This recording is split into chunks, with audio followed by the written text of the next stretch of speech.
Good morning, traders. Anthony Crudele here, and welcome to NinjaTrader Live. It's Fed Day. It's earnings day. Microsoft, Meta, Tesla, all in the close. But a lot of time before we get to that, so should be a decent amount to talk about. Still some stuff in the headlines we'll get into. Quick check on the markets. S&P up $15 this morning. It's staying bid going into the Fed and these earnings. We'll see if that sticks.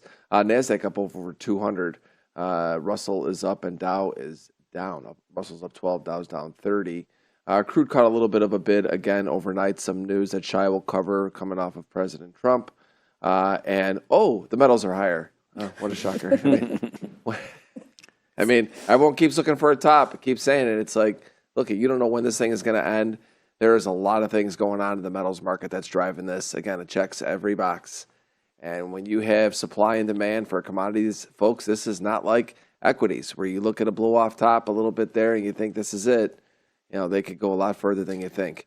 Good news is that there's two-way action for day traders. Just keep it light and tight, like I always say. Bond market finally getting a little bit of a sell-off. I'm going to talk about that this morning when I get to Craig. And dollar relatively flat against everything. Crypto, I got Bitcoin back to 90,000, so it's caught a little bit of a bid as well. So a lot to discuss, but until then, Shai, the news. All right. So obviously we have a weaker dollar. Trump yesterday afternoon kind of had a relaxed tone about the dollar, said it's fine where it is. He doesn't mind a weaker dollar. So we did see gold surge on the back of that. And we also saw, obviously, the dollar sell off and bets against a weaker dollar increase. Now, I just want to stress here that, this is nothing new for this administration. Trump wanted a weaker dollar his first term. Even they had the Mar-a-Lago Accord, Trump and Besant explicitly modeling a weaker dollar. Stephen Moran laid this out in a blueprint saying use tariffs as leverage to force coordinated currency reevaluation. And you have to remember, when you have a weaker dollar, this makes U.S. exports cheaper, mechanically speaking. And so whatever you're exporting, say Boeing or, Boeing aircraft, Caterpillar, U.S. natural gas, they all become cheaper to foreign buyers. So it's kind of the single most powerful tool for manufacturing competitiveness that doesn't actually require building a single factory. And so you have to understand that this is nothing new for this administration. I don't understand why the market's reacting so violently towards that, because we already knew that, they've been talking about this. And there's a whole lot of other structural things that we can go in later if you want. We'll continue with the news now. We have Amazon planning to cut 16,000 jobs as AI competition heats up. They said they'll offer their U.S.-based employees 90 days to search for a new role internally. This is up from, they did make an announcement earlier this year that about 14,000 jobs were going to get cut. So this looks like this is a couple thousand more. You also had ASML, who reported this morning. They blew doors off, but they plan to cut 1,700 jobs to reduce management layers. So more job layoffs, interesting. Moving on, obviously, Fed is expected to hold rates steady this month.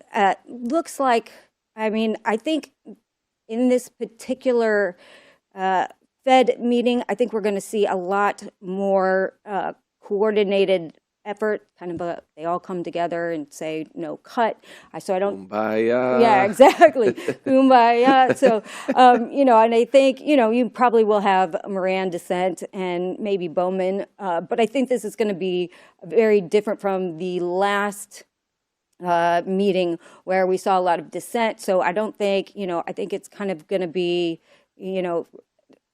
I don't want to say boring Fed meeting, but we're not going to see what we saw in the past. I don't think the dots are going to change anything. And the presser might also be a little boring. I expect Powell to just say, we're fine with how things are right now. We're going to just wait. And I suspect he's going to get a lot of questions about Lisa Cook and President Trump that he won't be able to answer, obviously, because he just doesn't answer those questions. And so, I don't expect any curveballs, in other words, from this meeting whatsoever. We have Microsoft and Meta earnings today after the bell, as you mentioned. And now this is going to what people are, or what investors are going to be really looking at as how much money are these companies spending, and any hint that they plan to spend more on developing AI could weigh on their stocks because they've already spent a ton of money. They've got corporate debt issuance out there, and investors are kind of getting a little weary, and we're seeing that with the NASDAQ sort of lagging the other markets, the big AI companies kind of lagging this year so far. And so just keep an eye. I think the most important thing will be their spending. I think even if they blow doors off earnings, the focus will be, again, on their spending. And then, of course, this morning, President Trump had a Truth Social post out, said a massive armada is heading to Iran. It's moving quickly with great power, enthusiasm, and purpose.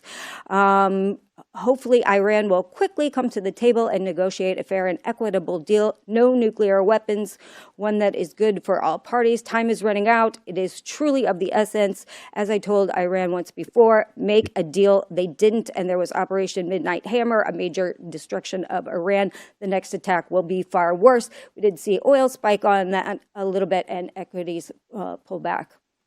And so, obviously, keep an eye on that's going to be important going forward. Yeah, no doubt. Good morning, Chad. Someone's asking. Speak the truth. Is this a studio or just someone's home office? Yeah, it's a studio. We got Pete behind that over there, and of course, joining me in studio, I got to do my intros, which I got senior economist Tracy Shuchart. She is right here, right in front of me. Senior macro strategist Craig Shapiro. Good morning. Handsome dude that he is, and. Where do I even go with this guy with his shirt today? This morning. Senior market strategist Jimmy Cagnina. But what's funny about this is that Jimmy, he told us this morning. He goes, I go, what's the deal with the shirt? I go, you look like you're on a milk farm in Ohio, and he goes, no, this is a Brad Pitt shirt. Tell the audience, Jimmy. Let's hear it. Listen, I'm ahead of the curve on the fashion line at Deli, but you never know. You never know. Feeling good. It's cold out. This is a flannel shirt. Yeah, well, all he needs is a straw hat, and really, we're going to start talking cattle with Jimmy. And, it's a Brad Pitt shirt. I go, it's a Brad Pitt shirt if Brad Pitt was wearing it, not when you're wearing it. Chat, again, hopefully you're all doing well this morning. Craig, let's go to you. Bonds are down coming in to this morning. Big day. Obviously, we got Joseph Wang here, which is always great to have him here on the mornings of the Fed to talk about what's going on. But this is something we've been talking about all week. Dollars getting hit. Everyone's talking it down, but bonds aren't, but they are today. Yeah. I mean, we've been talking about, this trend of the dollar accelerating its weakness kind of post Davos. What was the rationale? What happened in Davos? Trump went there, attack Greenland, and he left not attacking Greenland, but the dollar is getting crushed. Was there some sort of deal that was made there about the dollar? I don't know. I speculated about that yesterday on X. We'll see. But if we have a get out of U.S. assets trade going on, you would expect that the bond market would be much weaker and people would be selling the long end. That hasn't really happened. It's starting a little bit today, maybe a little bit, but we'll see into the Fed. Yeah. But look, yesterday's comments from Trump are just interesting. Sometimes he's asked about things and you don't really know why, or sometimes he doesn't really have a proper answer. But it seemed like he was aware yesterday about the dollar being weak and basically that he had no problem with it. Now, it's generally the policy of the administration to say we favor a strong dollar, and I imagine Bessent will be out at some point between now and Friday reiterating, of course, we favor a strong dollar policy. But for Trump to mention that he's very comfortable with weak dollar, I wasn't surprised that markets reacted, pretty violently to that comment and accelerated that move in dollar yen, accelerated the move stronger in euro, and then clearly, the move in precious metals, particularly gold, making new highs with authority. So, is there a currency accord that's in play behind the scenes? I mean, we don't know. We'll find out, only over a matter of time. But if Trump wants the dollar much weaker and the rest of the world's willing to placate that, I mean, during the first term, the dollar was reasonably weaker towards the end of the term, in 2017 and 18. So we could see another big move here, and that would have big implications for every asset class for sure. And so far, equities are are fine with it, and global equities clearly are benefiting from it. If the bond market starts to weaken, though, that could be a little bit more of a headwind for U.S. stocks, I think. Yeah. Go ahead, Shai. Yeah, I just wanted to state there. And Besant wrote a letter in 2024, January of 2024, at the beginning of this term, and he literally said weakening the dollar early in President Trump's term would make U.S. manufacturing competitive, and a strong dollar should emerge by the end if reshoring is successful. And so I'm not so sure Besant's going to come out and say, no, we want a stronger dollar, because he's already said we want a weaker dollar early in President Trump's administration, or early on in the run. Yeah, and again, I go to the reactions. Gold. I mean, gold's up $191 today, up almost 4%. Silver's at 114. No one thought we'd go back to 117, whatever that high was that day. It was like 117 and change. Here we are, right back up there again. Like I said, there's too many things going on right now for the metals to slow down, at least in volatility wise. I mean, you could see points on the chart where you're going to see rotations lower. I mean, they're markets. They're not going to go, they're not linear, right? But one thing I continue to look at in this scenario that I don't understand, why can't Bitcoin go up?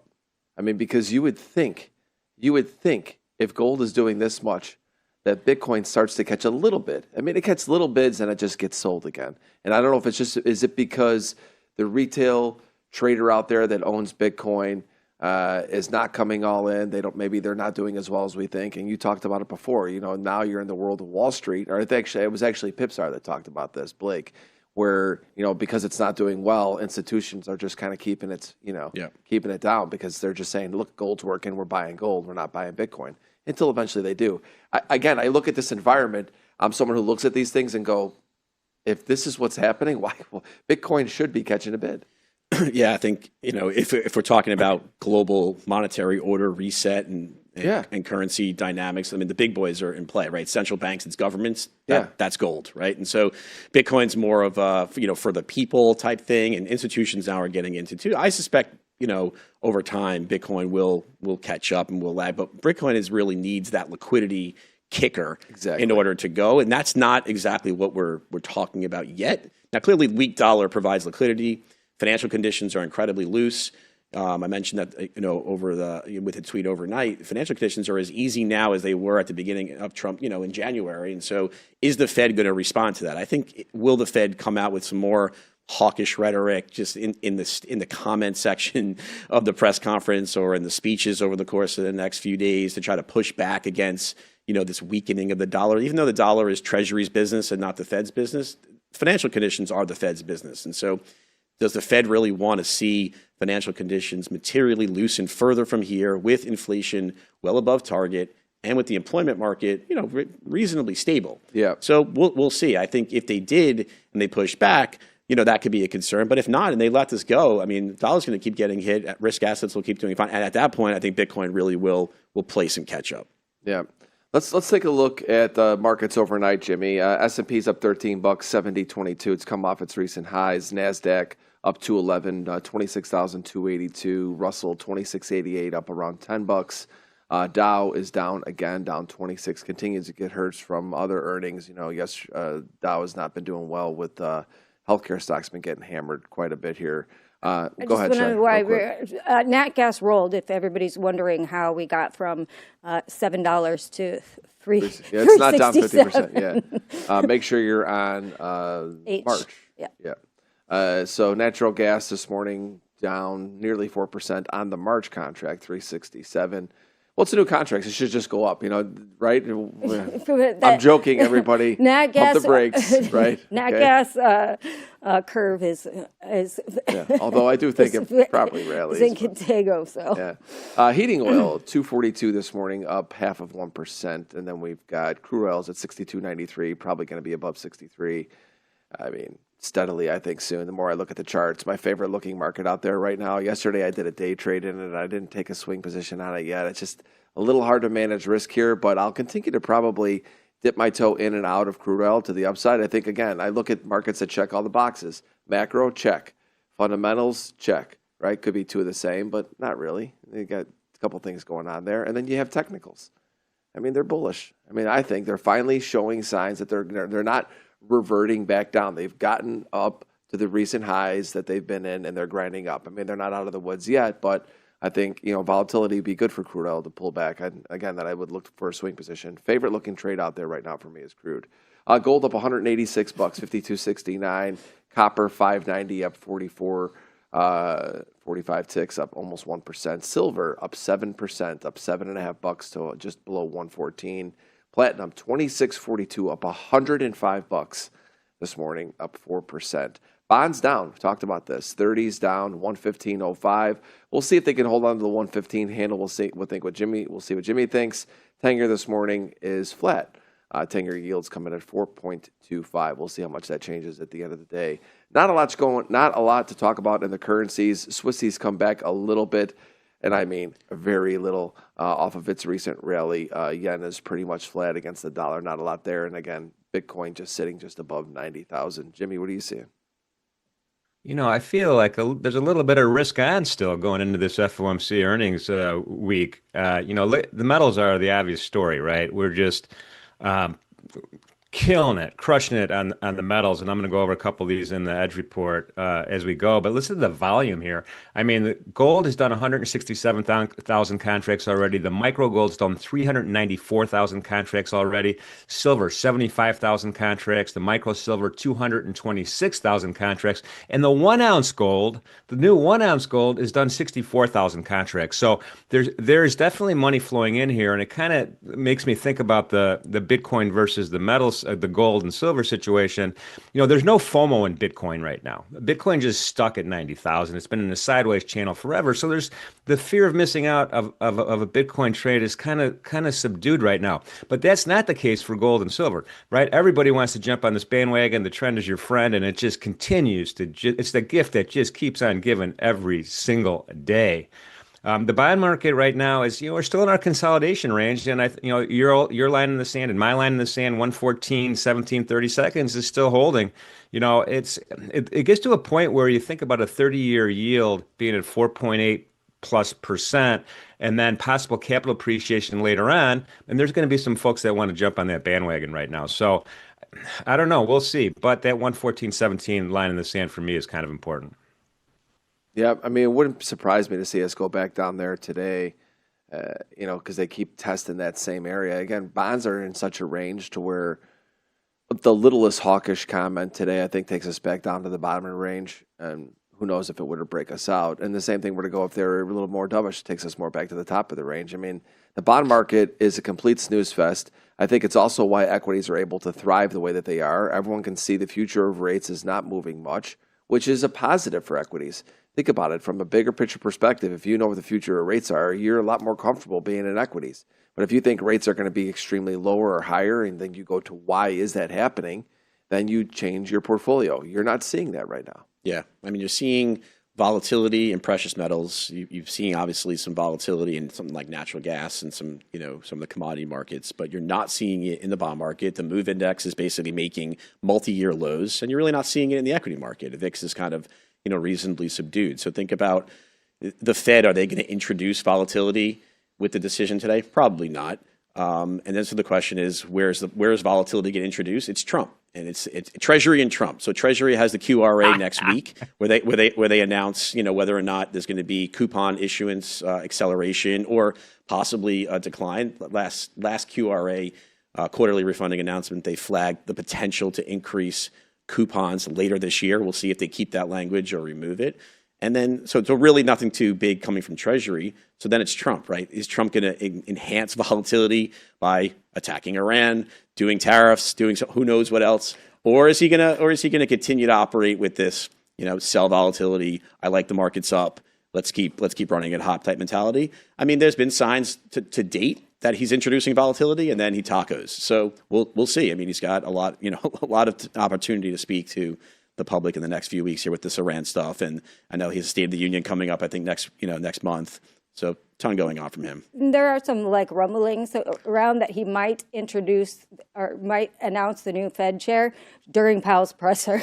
So there are some rumblings about that, which would be really interesting, just to take this. That is spotlight off. so on brand. Or maybe right before it. That would be right, like at That 155. is so on brand for him.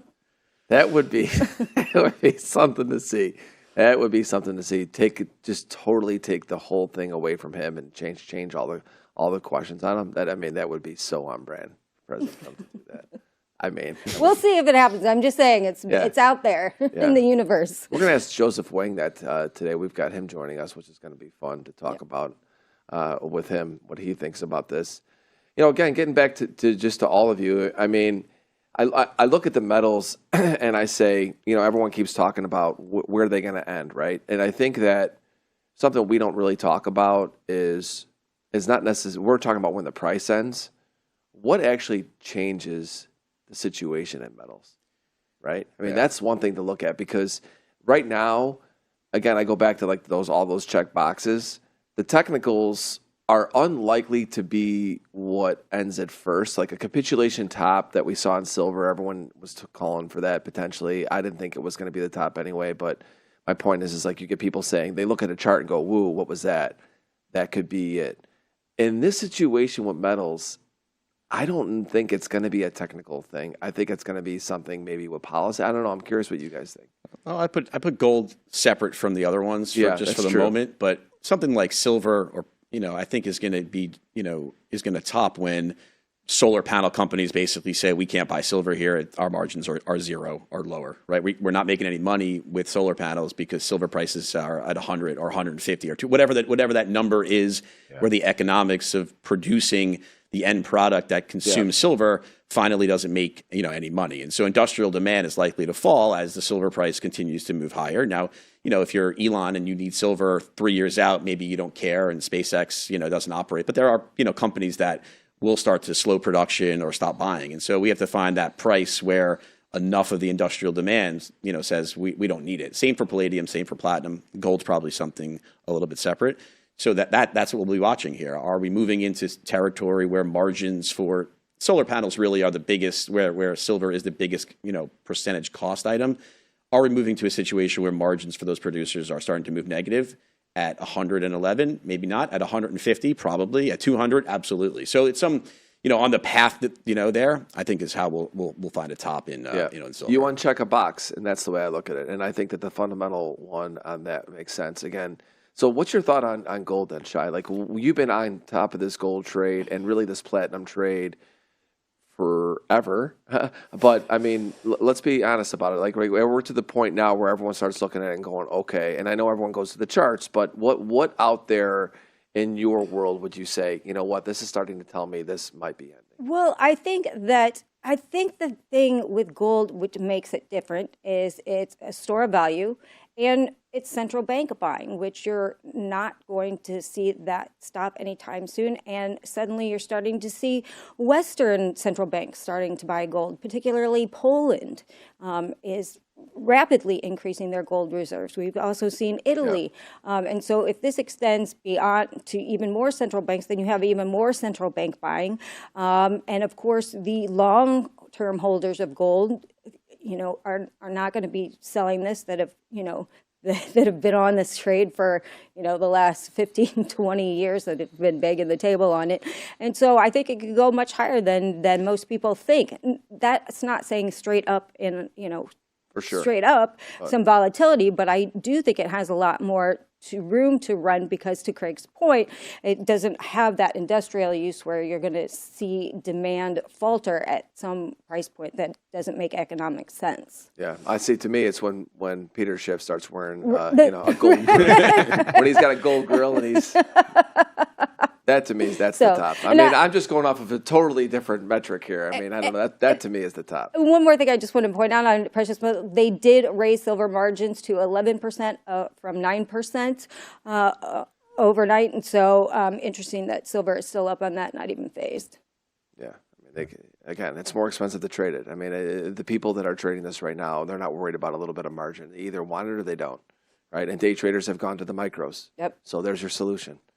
It's not a big the baby silver contract's coming out soon, so that'll solve that margin problem. Yep. February 9th. Yeah. All right, we've only got 30 seconds before Yeehaw Jim talks about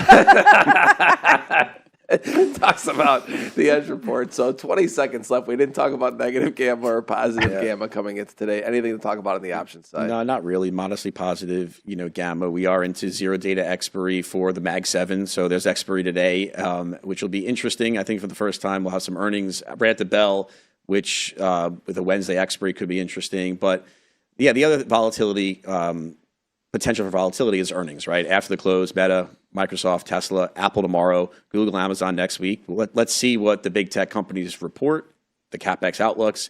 That's obviously a big driver of the equity market potential from here. So, if numbers don't come in well, that's where your volatility will come from. If they come in great, NASDAQ will keep plowing higher. Yeah, a lot more to come today. We've got Joseph Wang this morning, who's joining us again before Fed meeting. Really loved talking with Joseph, and then you guys will all be on the panel later this afternoon. Of course, we've got Trade the Open with all of our traders as well today, but all of that and more. Next up is this morning's Edge Report. Take it away, Yeehaw Jimmy.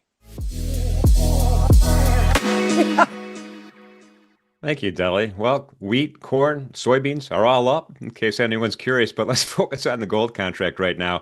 This is a intraday chart right here, and I'm just showing 3 days, right? This is 3 days, Monday, Tuesday, Wednesday. Well, gold it's not waiting for FOMC. It waits for no man. This has just been a nice kind of paradigm shift up in price that we're seeing today with this huge rally right now.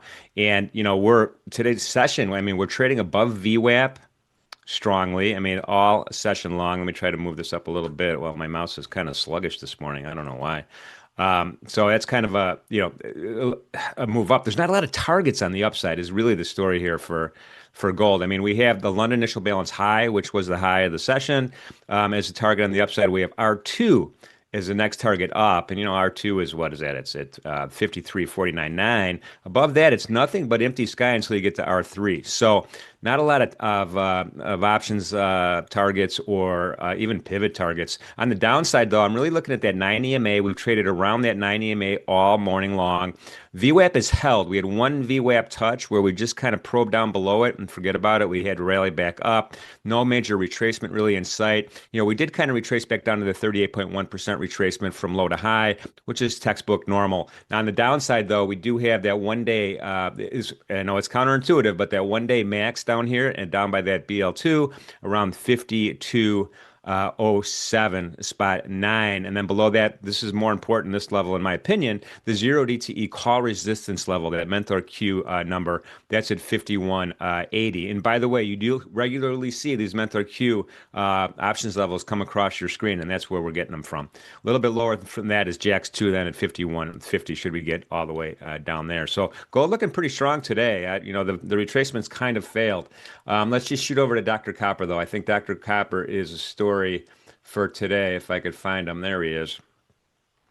This is a different scenario, right? This is a little bit different. We were talking about gold and silver, but this is still, Dr. Copper, still a gauge of what's going on in the global economy. Every time we seem to get to $6 or higher on the front month of futures, sellers bring us back down, and that's no different than today. We hit that call resistance level at $6. R1 is right below, right above it, and then we couldn't get any traction during the London IB. We tried, but we couldn't. And then a nice orderly sell-off happened today so far in this contract. So we'll keep an eye on this as well. We got some great JAX levels as well today. We have that 0 DTE call resistance level at 5.9 sitting right there. We just kind of wicked through it a little bit just a little while ago. And that 0 DTE put support at 5.86 is also on my radar screen if we get a break back down. Remember, yesterday's point of control is 5.8730. So this is more than a retracement so far. This is back to where we started from in Dr. Copper. Price is well below session VWAP right now and below that 9 EMA. So this is looking a little bit toward on the negative side. And let's just take a look at the bonds just in case. We're going to talk about this today with FOMC a little bit later here. But, we're smack dab. This is an intraday chart. Maybe I should just show you a longer term chart right now. Yield's about 4.82, give or take. CME's put call ratio as of end of day last night was 63.83% puts, 36.17% calls. on this bond market. So there's some doom and gloom there possibly. But right now we're still in the middle of this consolidation range. 116 at the top, give or take. That 114.7 is down here. We're kind of down toward the bottom end of it, but look at the volume profile. The point of control is still at 115.13 30 seconds. A break below this yellow line down here, yeah, it could bring us to lows. It could bring us to the September low of 113.03 on the Treasury bonds. So we'll see. A lot of times bonds do kind of front run a Fed decision. We're not seeing that this time. We're just seeing some sideways action here, and it's probably either price happiness or just doesn't know what to do. But in any event, this is where we're at right now. So we'll keep a track on this gauge as we go out through the day. That is this morning's Edge Report. Back to you, Deli and Shai. They're gonna fucking. Oops. Good morning, everybody. we're talking about here in chat. I tell everybody, yeah, we're going to close lower today. I'm looking at the candle. I'll get into that with Pharm. But Shai, preview of our guest. Yep. So we have Joseph Wang, who has been on our show before. Obviously, he is CIO at Monetary Macro. He was previously a senior trader on the open markets desk at the Federal Reserve. That desk sits at the center of the dollar system as its ultimate infinite provider of dollars. Before that, he was a credit analyst, and he also practiced law. But we're going to get into what he thinks is going to happen with the Fed, what he thinks going on with the dollar, and all of that good stuff, and kind of give us a preview of what to expect. Yeah, a lot more jam-packed panel this morning. Following Joseph Wang this morning, we have Pharm, where I'll go over my charts and go over that little segment you just heard me kind of talking about. We'll tape talk with Pharm, and then we're going to have Trade the Open with Kane and Leo as we do every Wednesday, and then joining them a little bit earlier before the midday markets normally starts. Now they're coinciding and have the 4 up with midday markets. We got XY and Nick, and then we have live FOMC coverage with the wonderful Maggie Lake. And we've got Blake joining Maggie, and then Trade the Close with Selma, Jack, and Joey. Jam-packed day here today, Shai. Big day. Yeah. All right. And then after the bell, we have earnings with Jim and... That's right. So stay... That should have been on the sheet. So stay... Yeah. After the bell, that's right. Stay after the bell. We will be on air, and we have Jim and Craig going over those earnings. Good call, Shai. All right, let's bring in Joseph. Joseph, good morning. Hey, good morning, guys. Thanks so much for inviting me. It's great to see you too. We're really thankful that you come in on these pre-FOMC days. I really enjoy our conversations. So, few things to talk about today. We'll start off with maybe kind of an interesting topic that Shai talked about. We know that President Trump is, and we're anticipating him announcing a new Fed chair. I don't know if you heard this. Shai was talking about these rumors, said that he might announce it right before the Fed presser today. Did you hear about that? That would be so on brand, right? Now, that reminds me of when he was campaigning back in his first term. I remember there was a time when Hillary Clinton, who was running against him, was having a speech, and he took his chopper and basically just kind of hovered around on top so that no one can hear what Hillary was saying. So, yeah, that sounds like something that he would do. What would be even more awesome is if he had a press conference and had the new Fed chair nominee give a talk and completely overshadow the FOMC. So, but I think you're making a good point, Anthony, in that right now it seems like Chair Powell is kind of a lame duck. People are looking past him, and they're looking to who could be the next Fed chair. We have 2 options right now. The betting markets are thinking that it could probably be Rick Reader of BlackRock. Another possibility is Kevin Walsh. But who the next Fed chair will be, I think, is going to be much more impactful to markets than whatever happens today. The only thing that we do know, though, is that whoever is appointed will have promised the president and presumably given assurances that he's going to try to cut rates a lot. And so I think you can see that a little bit in the dollar in particular, where you have over the past few days a notable sell-off, especially in the dollar index, and you see a lot of the precious metals reacting. And for today, as you can see, it looks like it's more of a tech day. And I think you guys already mentioned this, that the tech earnings are probably going to be a bigger deal than what happens with the FOMC. Yeah, I was going to go into talk about the dollar with you, but I just quickly want to talk about where your mind goes when you see the poly markets talk about who they think will win to be the next Fed chair and who they think should be. Because I don't know if you saw that. It's actually, I think Reader was second, but then he was the one they thought the least should be Fed chair. So everyone's anticipating who he'll pick, But then when you looked at who they voted on, who they think it should be, it wasn't those guys. It was other people. Well, I think it really depends on it kind of depends on what you think what kind of role that you think the Fed should play in our economy. So if you are more of a person with a traditional view, let's say that we should have an independent monetary policy, the central bank doing the best that it can, then I think if you are of that camp, then you would say that, hey, Governor Waller is probably the best pick. He is someone who has been at the Fed his entire career. He's someone that has shown good judgment in making decisions on macro. And so if you wanted to preserve that model where you have an independent central bank, that would be your pick. And I think a lot of people suggest that he's someone who would, because he's not as beholden to the president, be more independent. Now, you can have other perspectives. You could have a perspective, for example, that we're kind of in this different world that maybe we need a more cohesive industrial policy, kind of like what Japan had in the 1980s when Japan is in their rapid growth phase, kind of like how China is today. And so you would want to have a central bank that is able to work with what the White House and Congress are doing rather than just be completely independent. And in that perspective, I think you would think Rick Rieder would be a better pick. One of the interesting things that Rieder has been saying is that, this interest rate policy, it's actually not super useful, right? We've been hiking rates and all that, but because the U.S. is so services centered, it hasn't really done anything. In fact, Rieder makes this very interesting observation that you would have heard from some MMT people, was that when you hike interest rates a lot, the rich people actually get richer because they own all these cash assets that increase interest income, and it's actually the poor people who can actually get mortgages or pay their credit card interest rates. So the financial system just structurally is a little bit different than it was in the past. And so interest rate policy is not going to be enough to get to where we need to be. We're going to need to have cooperation with the fiscal policy. And because of that fact, monetary policy just can't be as, I think, effective as it used to be. And we're going to have to rely a little bit more on fiscal policy. And that to me suggests a role of the central bank that is a little bit less than it used to be. Yeah, it's going to be really interesting to see who he picks and what the market thinks about that reaction, because it's going to be, I think, a pretty volatile moment when that finally does happen. I'll tell you the worst pick for the markets would be Kevin Walsh.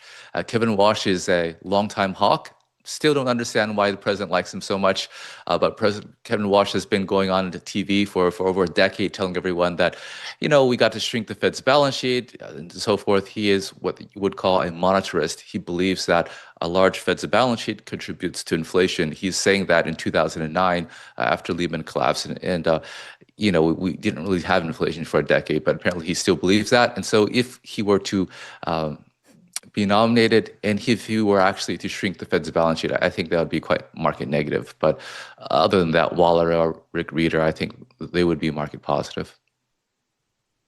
Yeah, that absolutely makes sense. So do we expect any surprises out of the Fed meeting today, changes in the dot plot, or anything that, you think could put a ringer in the situation? I mean, I'm sure Moran and maybe Bowman will dissent, but are there any other potential outliers out there, or this meeting's pretty smooth? I think the only thing that we could really be interesting would be if Chair Powell was willing to shed light on his plans after his chairmanship ends. So the way that this works is that, historically speaking, usually when a Fed chair's term ends, he will resign from the Board of Governors and go do something else, and the president can appoint someone in his stead. This isn't always the case, but most of the time it is. Now, there's a question mark as to what Chair Powell will do when his term ends in May. Is he just going to hang around as a governor? If that's the case, that would make it more difficult for President Trump to have more control over the Fed. If he were to resign and leave his spot, then we have a higher likelihood of I think the executive having more control of monetary policy. He's been playing his cards pretty close. He hasn't really made any comments as to what he'll do. So we'll see if he is willing to shed light on that now. It is, of course, getting closer and closer to the time when his chairmanship would end. Very interesting. And then thoughts on, we talked a little bit about President Trump talking the dollar down yesterday, I guess, during, an interview with the press corps. Any surprises there? And what are your thoughts on a weaker dollar in this kind of market? Does this add to easing conditions as well? So I think of the weaker dollar as something that was kind of always part of their plan. So the president is very open that he wants to reindustrialize the United States, and that takes a lot of effort. The U.S. really doesn't make a lot of stuff anymore. So what he's been doing is he's trying to increase tariffs a little bit and increasing tax incentives for you to build factories, trying to speed up the permit process. And one of those legs, of course, has to be currency. You have to have a weaker dollar to make your exports more competitive. Now, in the past, he's made comments in press conferences saying that, this is how people make money, right? If you have a cheaper dollar, you can export more. That's why all these other foreign countries would like to have a cheaper currency, right? So I think it's part of his plan. I think that he welcomes this. So I think this is something that will continue. And if we get a Fed chair that is perceived to be more dovish, it could accelerate. I want to talk a little bit about gold. One of my mentors, Ira Harris, coming into this business, he said gold isn't really a hedge against inflation. It's a hedge against central banks. And here we are. Gold continues to get higher and more volatile each and every month that goes by, and there's really no sign of it slowing down, although a lot of people are looking at these markets saying they could be capitulating in the metals, but they just keep going. And specifically gold, because we're talking more about Fed and central banks, we know that the other metals have other things going on. I mean, what is your take on really what's happening behind the scenes with gold? So I'll make a couple observations. First off, I think since 2020, there's been a character change in the market. You have a lot more, I guess, retail speculators who come in. In 2020s, they were buying crypto, NFTs, meme coins, and stuff like that. And that went up, did well, and it imploded. But those guys are still around, and they're pumping things like uranium, pumping things like tech stocks or uranium stocks and so forth. So there's this entire character composition, character change, participant composition change in the markets. And I think these momentum chasing guys are one of the big parts why you see these surges in precious metals. So there are very good fundamental reasons for this. Like Tracy suggested, you have central banks buying, you have a weaker dollar, you have kind of a rupture in the global order, you have evidence that shows both last week and during Liberation Day that if you have geopolitical risk coming from the US, your best hedge is gold, right? At those times, even treasuries sell off. And I think institutional investors tend to be underallocated gold simply because that is something that I think if you go to economist school, you think of as a barbarous relic and you want to buy cash flow, but it actually seems to be working today. So all this is leading to a run up in gold. But I also don't know how high this can go. Every day I'm thinking about this and wonder, should I be selling? I've already lightened a lot on my speculative positions, but then I still have these core holdings that I would like to keep for just don't have manage my taxes. But I don't know. It does makes me uneasy to see it go up every day. I'm actually more concerned about silver than gold, though. I mean, silver, we already have these huge shifts earlier in the week, and that oftentimes, but not always, is when you kind of get your blow off top. Yeah, and so you're talking about being uneasy. You wonder why this has not made stocks uneasy at all. I mean, stocks have been Teflon to everything. Not saying that the news has been so bad that stocks should come down, but and the bond market. And the bond market, right? And so when you look at it and you look around and go, you feel that little bit of an uneasiness when we look at metals and saying what's going on there. What's the deal with the stock market? Why is it not acknowledging something? I know everyone's I'm not a big conspiracy theorist, but when people see metals doing the things that metals have been doing, you wonder, is that going to impact stocks? Does it matter to stocks? Does it not matter? What do you think? I think it's just an everything rally. So you have some, one, of course, if you believe as I do, that whatever happens, we're going to get a dovish Fed chair. And I personally think the market is not pricing enough cuts. So if you believe that, then everything has to rally, right? Including bonds, because if you have a lower path of policy, that pulls down yields. But looking just narrowly at stocks, there's a lot of things to be positive about. So one of the things that we've seen over the past year is that even though we're not hiring any people, GDP growth continues to be strong. Now, the numbers could be revised or they could not even be accurate, but taking it on its face, that suggests a huge productivity boom. And productivity is very bullish for the US economy. For stocks, you're basically being able to produce more with what you have. When I look into other things in the economy, there's also a couple of tailwinds as well. You have huge tax refunds coming because they collected too much tax year. And you have a lot of the stimulus from the OBBBA that's going to be front loaded. A lot of the stimulus is basically allowing companies to increase their depreciation and allowance. What that is basically paying less taxes today, more taxes later on. So you're pulling forward the after-tax cash flow that is front-loaded stimulus. So it looks like people are more enthusiastic about the AI trade as well. So I think there's a lot to be positive about when you're thinking about the U.S. economy and equities, at least in the first half of this year. In the latter half, I think I would be worried about risk that could come from the midterm elections if the president were to lose Congress. And usually, just historically speaking, whoever wins the White House tends to lose Congress. You could have endless investigations and so forth, and that could really derail the president's more pro-market agenda, and it could also create a lot of headline risk, and that, I think, would be market negative. But for the next few months, I think there's a lot going for the equity market. Yeah, and we got to end it there. Joseph, again, thank you so much for joining us here on this Fed Day. Always great to pick your brain. Have a great day. Thank you. Talk to you guys later. I mean, he's right. I mean, it's the everything rally. I mean, it is what it is. I mean, I said it the other day in my note. If the bulls are going to take the ball and run with it, I think that this is a moment. Again, we'll see. It's been a mean reversion market all year long.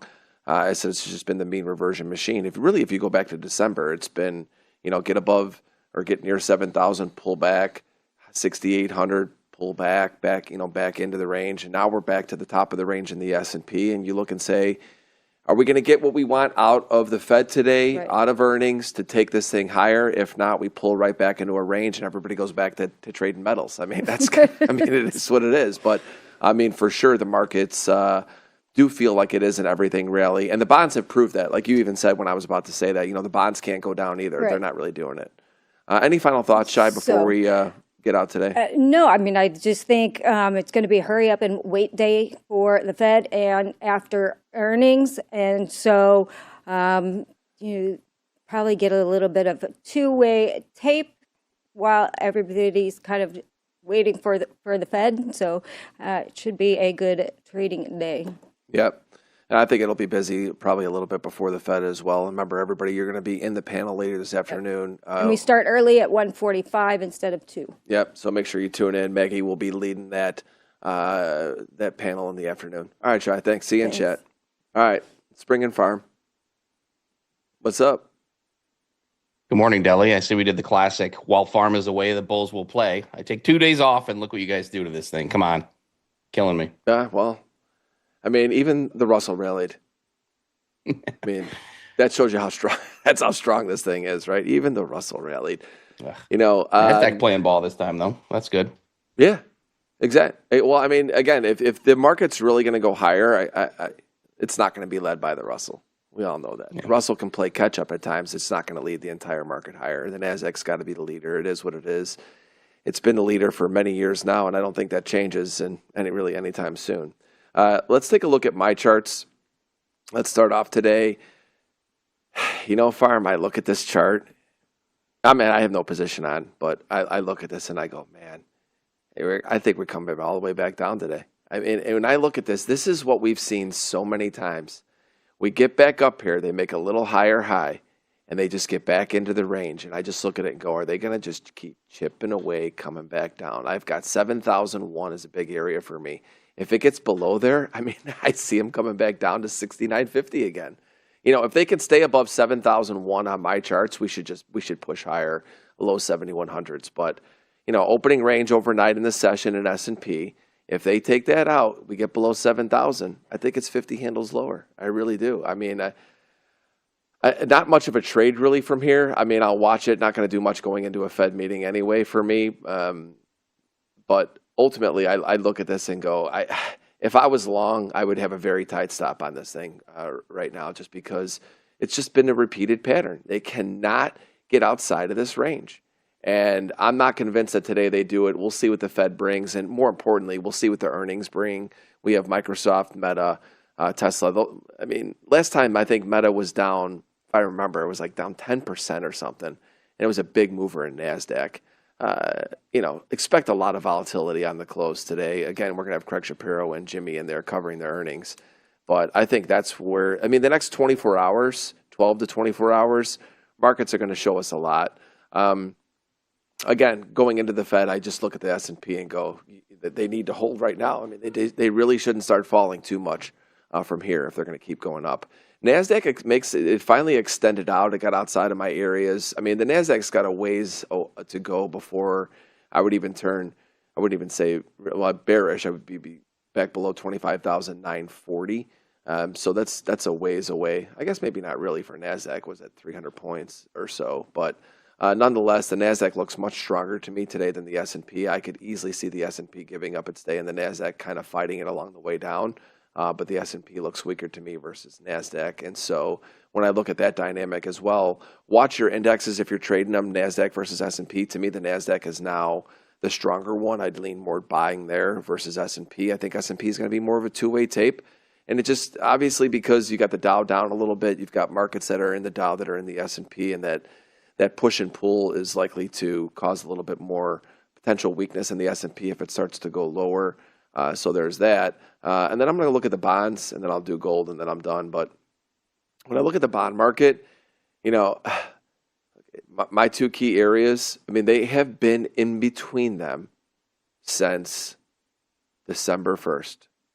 I just look at the bond market and go, as long as the bond market stays within this range of 114.17 up to, I've got it up to 116 and a quarter, which has been in now for 2 months.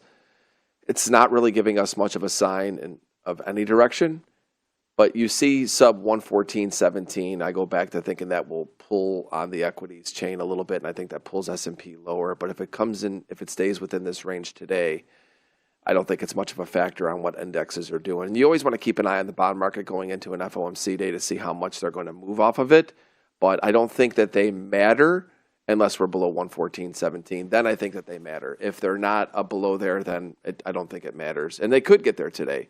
So it's one of those things, I think, for traders trying to help you looking into an FOMC meeting and how the bond market could help you. If it stays, I think, in that range, I think it's kind of a non-factor. It might be a little bit push and pull at equities, but if it gets sub 114.17, watch that. I think that spills over. You see a spike in rates on the long end, and I don't think that that's particularly good for the S&P. If it does rally, and we're rallying with the S&P in the bond market, then I think you don't want to be short. You don't want to see a bond market rallying today with S&P and NASDAQ. I would not fade that move. I'd try to get in with it. And here we are with gold, another new high today. Simple philosophy I have. I recently did a Chart Fanatics episode where I talked about my strategy. And, when the market's going up above a simple moving average, like a 9-day moving average, and it is just, the Bollinger Band is open like a mouth, like you see here, you just don't fade it. And when the Bollinger Band starts to revert back in and you've seen a top and you've seen rotation back down, then gold maybe is a sell. But you look at where gold is, the volatility that could be within gold today is just insane. It could have a 300-point range today in gold and still be bullish as far as I'm concerned. So keep an eye on what gold does. I think for day traders, use the micros if gold's too expensive for you. I think there's going to be a lot of trading opportunity in gold for day traders. We're seeing more and more traders trade it. So I think, again, opportunity, I would just lean a little bit more towards the buy side than the short side, just because this trend is so powerful that I think pullbacks, they might be severe, but I think they're still going to get bought, at least from what I see. Let's see what you're looking at today, Pharm. Yeah, picking a top in metals has been easy. You've gotten 3 to 4 opportunities to just do it every day, right? It just keeps going up, and you're like, that's the top. Yeah. And then, a few minutes later, you got a new high. So they've been pretty wild.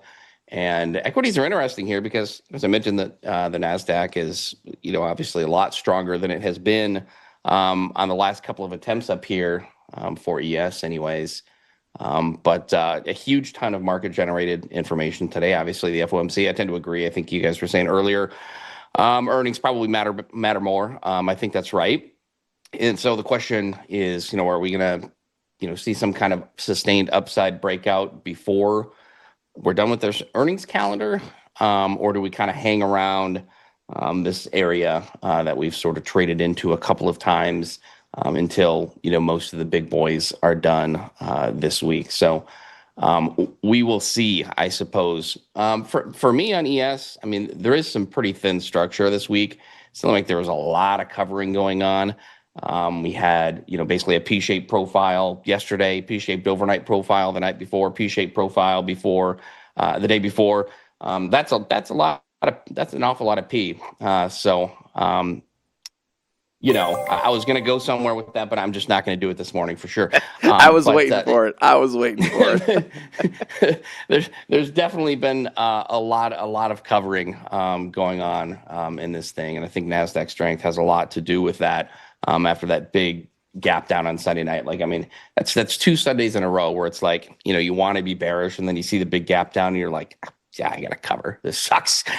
So here we are, right? For me, I do think at this point, you kind of want to stay above yesterday's high, which is 18.5 on ES, because I tend to agree if we get sucked back into yesterday's range, it can put some pressure on this thing. You said 7,001. I think that's a reasonable spot. I would say 69.98 to 7,001 would be kind of like your first stop. For me, trouble starts to creep in below this 6,969, of course, to 69.73.5. But I mean, if you want to doubt the importance of the 6.9 levels, then let's just look at last week's high, right? So I don't think you want to get back into last week's range, trap the meat of this week, developing profile off sides. The real trouble, though, to me would start back below 69.22 to 69.24, and that was the trap setup that we had for the week. If we lost 22 to 24, then reclaimed it. It's very rotational, this range, 22 to 24 up to 69 to 73.5, and then reasonably rotational here from 69, 73.5 up to 70.14, 70.16. So given that that there's your first potential risk below 70.14 for me, it starts to increase below 6.969 on ES, and then gets gross below 22.24. Of course, keep in mind on a 5-minute chart during FOMC, that doesn't mean a whole lot, but I mean sustained moves. Those are the levels for me, big picture to watch. It wouldn't surprise me. You said maybe they just make this day look red, right? Wouldn't surprise me to make this new all-time high as an ETH all-time high. Replace our old ETH high with a new ETH high just to piss me off my first day on return, right? Because you'd like to see a clean cash hours high, and we have not had that for some time. So that's where I'm at with ES. Those are the big spots that I'm watching. And the Nasdaq, I do think Nasdaq. I mean, look how far Nas is from yesterday's high. I mean, it's like a mile away, right? What was yesterday's high was something like I don't know, something in the 100s or so. Anyways, I think I had 114, something like that. So I mean, we're 150 handles from yesterday's high, right? So barring some craziness in the next 30 minutes, that's going to be played as a true gap up, which just means opening outside of the prior day's range, above the prior day's range anyway. So, as long as that holds on a back test, I think you can find strength there. It also has an ETH all-time high to clean up, 399, 26,399. So it didn't quite make it there yet. But similar picture, right? I mean, as long as you're not giving back all of this volume from this week and getting back into last week's range, let's say this 25,791 to 25,809 is where risk starts to creep in materially. I think bulls are fine to continue to try to build out volume here and get this upside break. Again, it's like, are we going to get this upside break before all these earnings are done, or are we going to wait, see what the Fed has to say, see what the earnings have to say, and then make a decision, right? So we'll see, and that's where I'm at today mostly looking for longs if yesterday's high holds on NASDAQ. And I think ES could be 2A, like you said. Yeah, to address the trade of eight issues that we're seeing right now on air, I've messaged product to find out exactly what's going on. I'm logging in on mine to see if there's any data issues that I'm having. So tech team is working on troubleshooting, and so good to know that head of product just messaged me, and we'll find out, and I will keep you guys all informed as I know. So he says tech team is working on it right now. So I'll keep everybody informed on it. We'll continue with the program, and again, and we'll go from there. And again, any updates I get, which I will get them first and foremost, and let you guys know what's going on. But yeah, going back to what the markets are doing today, I do think that when I look at the indexes today, Pharm, we're just teetering in S&P. You know, NASDAQ to me has finally shown that the strength that we want it to show, but the S&P is not out of like where I consider this range-bound trade yet. We sneak above the high, you know, and we come right back into range. I hate looks like that, right? And I'm not somebody who looks at, I'm not a pattern guy, but it's like I don't like seeing markets that have been in consolidations peak above a range and pull back in. What I've seen so far this year, and it's just an observation, is that when we peak above highs, we peak below lows, we come all the way back to the highs, going back to what Sarah Stretch Sniper talks about a lot, is like that broadening formation. And although we're still relatively trending higher in ES, I still think that today's a really important day. Maybe not just today, but the next couple of days, where if the longs are going to be able to stay in their positions, they don't want to see much of a pullback. Craig has talked about how we start to get back in negative gamma if we get back below 69.50. I've got a bunch of moving averages there, I've got two. I only watched really two, so it's not like it's a ton. But, and again, I go back to where the VWAP is for the year, and that is also at 69.50. So I've got 69.50 for the VWAP for the year. You've got 9-day moving average, and I think the other one I have there is a 21. Actually, I don't even have that up right now, but nonetheless, 69 to me, 50-ish is an important area, and it seems like we're far away, 72 points, but that's nothing. And so right now, so somebody said Gamma's in the room with us. The markets, to me, today are set up to be able to continue it, but they're teetering. And I'm going to be very, very skeptical if S&P doesn't hold 7,000-ish area this morning to see that we don't get an actually pretty busy morning pre-Fed, because I do think if you're long, you see that peekaboo high, pull back in, and you go, so how much do I want to, hold that into it? We've got a little bit of extended time here as we're waiting for Leo and Kane, and they will be coming on here shortly. We're working on the trade of eight issues, like I said, to find out exactly what's going on. And like I said, I will keep everyone here updated. I'm actually in the chat to see what everyone is. They're on a call working on this as we speak. So again, like I said, I will keep you posted as things go. Yeah, I mean, on those weak nominal highs with ES, it's like this really has been a game of who sucks less for months, right? I mean, the bulls have been terrible up here on these nominal new highs and failing back, but then like the sellers do absolutely nothing with it. I mean, we could have made range lows, like you said, crossing back the other side of that range. I mean, we could have done that, I don't know, 3 times in the last couple of months, and sellers just keep hitting that cover button. Like, I mean, Sunday night, what a panic cover fest. I did the same, but like, come on, guys. Again, last thing you want to see is those big gap downs, but sellers, I mean, kept covering every kind of 1.5%, 2% pullback, and until or unless they're willing to initiate lower, drive value lower, this thing's not going lower. But then same time, the bulls haven't exactly been strong. But they have so many tools at their back that this thing can still slowly grind higher in spite of that lack of thrust on their part. Yep. And I'm also just another quick update. I've been checking my NinjaTrader quotes, and they have been working. Been having some issues with trade of eight. It's been spotty. It turns out I could hear in from production that now Kane's is working, and so I think it's it's spotty is what's happening. I've not gone down, and I checked my mobile and that to double check to make sure my pricing has been working on NinjaTrader. So I'm not on Trade-of-8 at the moment, but I know that there's been some issues. Then again, always double check. We'll do our best to make sure that everything is working properly. As again, number one priority always for NinjaTrader and Trade-of-8 is uptime, and it's a very rare occurrence that it does happen. So I know that they're working on it. And if it's spotty, take a step back and know that we're on top of it, and we'll continue to keep everyone up to date on what's happening. Pharm, thank you so much for this morning. Appreciate you, my brother. Everyone give my boy a follow on X and check out what he's doing on his Substack.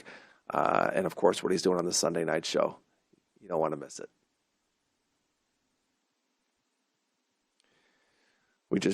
Pharm was gone. He was there, and he is gone. There's nothing we could do about it.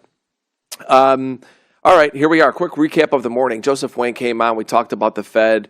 We don't think a lot exciting is going to probably come from the Fed today. There was some rumors going out there that maybe President Trump was going to announce the new Fed chair as the presser was about to begin. Boy, would that be on brand? Would that be something to see? You never know. I doubt that happens, but who knows? In today's world, anything's possible. We also talked about the bond market getting a little bit weak into it today. I went over that with Pharm. I don't think it's much of a factor today with the Fed unless we really see a substantial move outside of its current range. Watch 114.17 to the 30-year was an area that was really of importance to me. If it starts to push there with any velocity lower, that could impact equities. If not, I don't think the bond market matters too much. We've also talked about what's happening with the metals, still continuing to push higher. Quick update on that, 52.52 in gold. Silver's up 777 up to almost nearly 114. It's at 113.75. And platinum is up $117 to 26.54. So metals are still where the action is, but we're going to bring in the boys. Next up, two brothers from another mother, otherwise known as Trade the Open with Leo and Kane.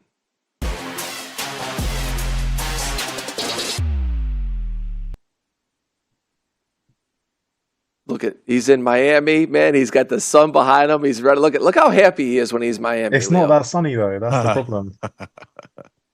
Look, he's so much happier when he's in Miami. He's walking around, seeing all the girls in the Lululemon pants. He's, it's a whole. He's pepped up a little bit when he comes in. He comes in from London over to Miami. He's got grin ear to ear.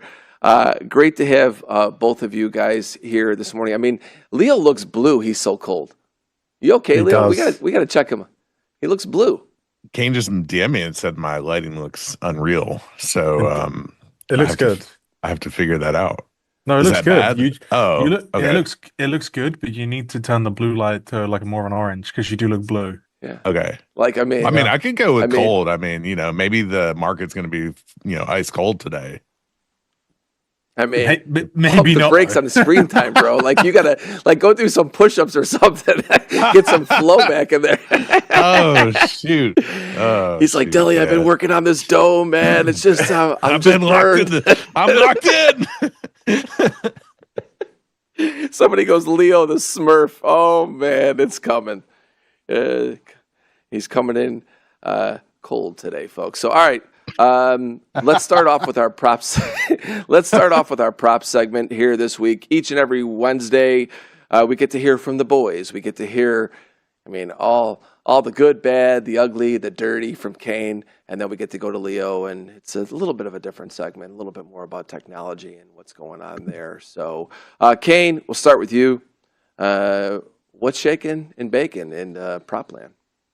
Yeah, obviously the first and foremost is everyone's having Trade-of-8 issues. So if you are having issues, the main issue right now is the data is not active, right? So charts are updating, but your quotes are out of whack. So if you do mark it into positions, you are just going to get really, really bad fills, and they're not going to move. So the messaging from the product team is right now is that they're getting the products back up online. Equities is working, but commodities are working, but indices aren't. So they're working on getting that back up.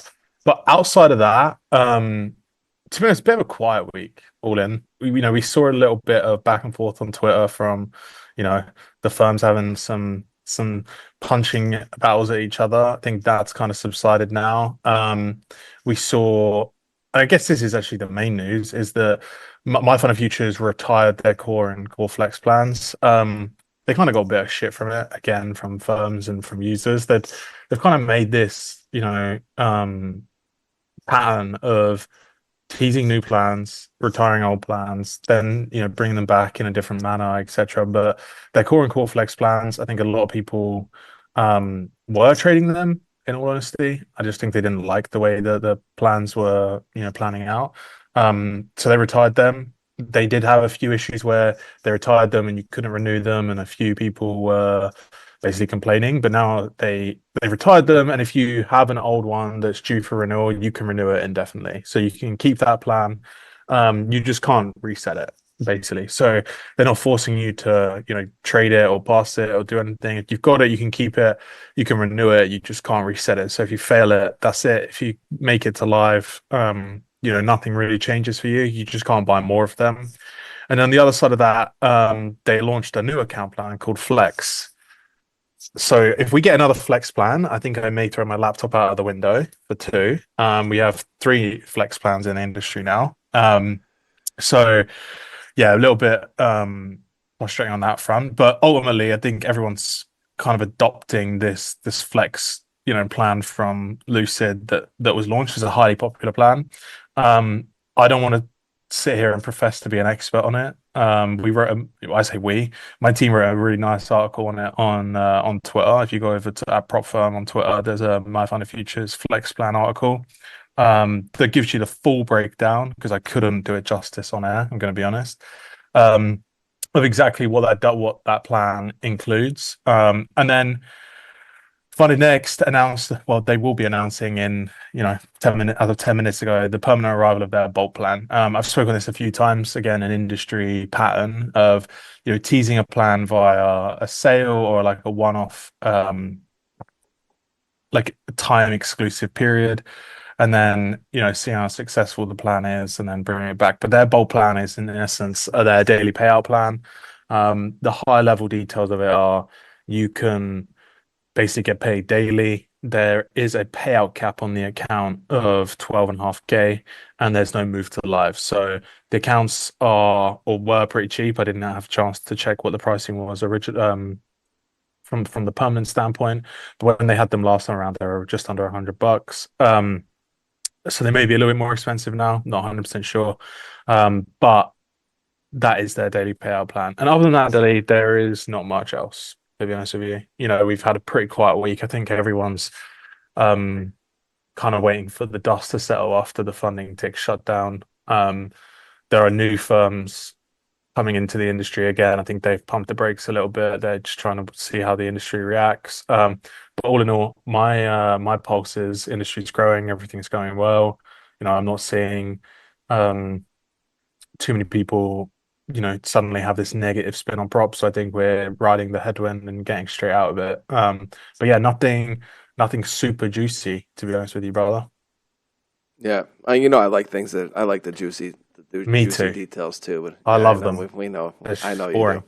I want to ask you a little bit more about a flex plan, but I have an update from product. So the issue was on the sim environments, which is now fixed on TradeAvate. We're up, back and running. Live did not go down. It was a data issue, and so everything should be back up and working now. Shout out to the TradeAvate team for getting on top of this as quickly as they did. So everything should be good.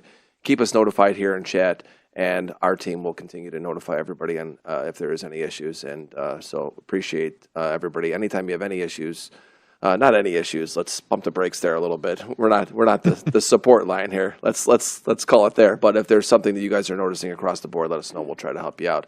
Kane, I want to go back to you. End. Yeah, okay. I want to go back to you just real quick before we get to Leo and talk a little bit about the tech side of things. Just quickly explain a flex plan. I saw some people in chat. There was so much chat people talking about what's happening with these flex plans. Just quickly explain what that means. What a flex plan is. Okay, so I mean, they all have. I think the annoying thing is that they're all different, right? So they're not. They've all got their own little spin on it, and they're all ever so slightly different, right? The the flex plan from Tradeify is actually their select live option. So they've got select is their evaluation, and they have Tradeify Flex and Tradeify Daily Payouts, which is like their two sim funded variants of the select plan. And then you have Lucid Flex, which is arguably now their flagship product. And then you now have My Fund of Futures Flex. I'm looking here, and My Fund of Futures Flex is just a 2-day evaluation via like a 50% consistency rule. So that kind of mirrors their pro plan. There's no daily loss limit. The standard 50K, 2K loss limit, 3K profit target. And then in the funded stage, now they have, you can trade news, which for a long time you couldn't in My Fund of Futures, so that's kind of one thing. And they have scaling max contracts, where before their max contracts were kind of static. They would just either be 3 or 15 or 2 and 10. And that was kind of a thing that they used to do. They kind of had all their mini and micros out of whack. Now with the mini to micro feature that TradeAway brought out, they're kind of being forced to mirror the minis and micros, which I think is a really good thing for most people. I'm not necessarily a massive fan of prop firms limiting the amount of micros you can trade, but allowing you to trade 25 micros but 5 minis. Like it screams like allowing you to blow up. So yeah, and then ultimately most of the flex plans just have payout caps. That's kind of most of the running theme, right? Is that you can withdraw like 50% of your profits up to a certain amount. That's the My Fund of Futures one. I think that's the Tradeify one. And the Lucid Flex plan, I think, is just a payout cap up to a certain point as well. But again, I'm not 100% sure because there's so many, right? It's just having to keep on top of all the rules without looking. It's just is a head fucker sometimes. So, but my grievance is just like, we could call them, and it's so many different things, but we choose to all call them flex. And it's like when someone says, "Hey, I'm having an issue with my flex plan," it's like, yeah, which firm? It's it's annoying. Yeah. What's a new hot word? It's a hot topic. It really is. Yeah. Let's go to you, Leo. If you're still with us, does he remain consciousness? Yes, he's there. He's frozen. I am here. Oh, there he is. Oh, thankful. All right, well, talk to us about what's going on in the tech side of things. Well, I think everyone is waiting for new features that have been promised from Tradeaway and NinjaTrader, and I think the big one is lockout. If you guys have been paying attention to your emails and socials, promises have been made for February. So we'll see how that pans out. I hope that it comes sooner than later. I know that's going to be a huge win for Tradeaway and NinjaTrader prop, and so that's fun. And then I have a call with NinjaTrader later today, so hopefully we'll get more information on what else is coming. But I've heard through various grapevines that Tradeaway might be getting a bit of let's say, a makeover. I don't want to say too much because I don't want to get in trouble, but they're absolutely working on who he's doing this segment with, right? Yeah. Well, we're always looking to update things and look for a little facelift across the board. And what you see in the product side. So those are very exciting, and we will release them, and we might release some sneak peeks here on NinjaTrader Live. But you have to make sure you like, subscribe, and make sure you tune in, because this is where you're going to hear the news. This is where everything's going to be coming through. So there is that.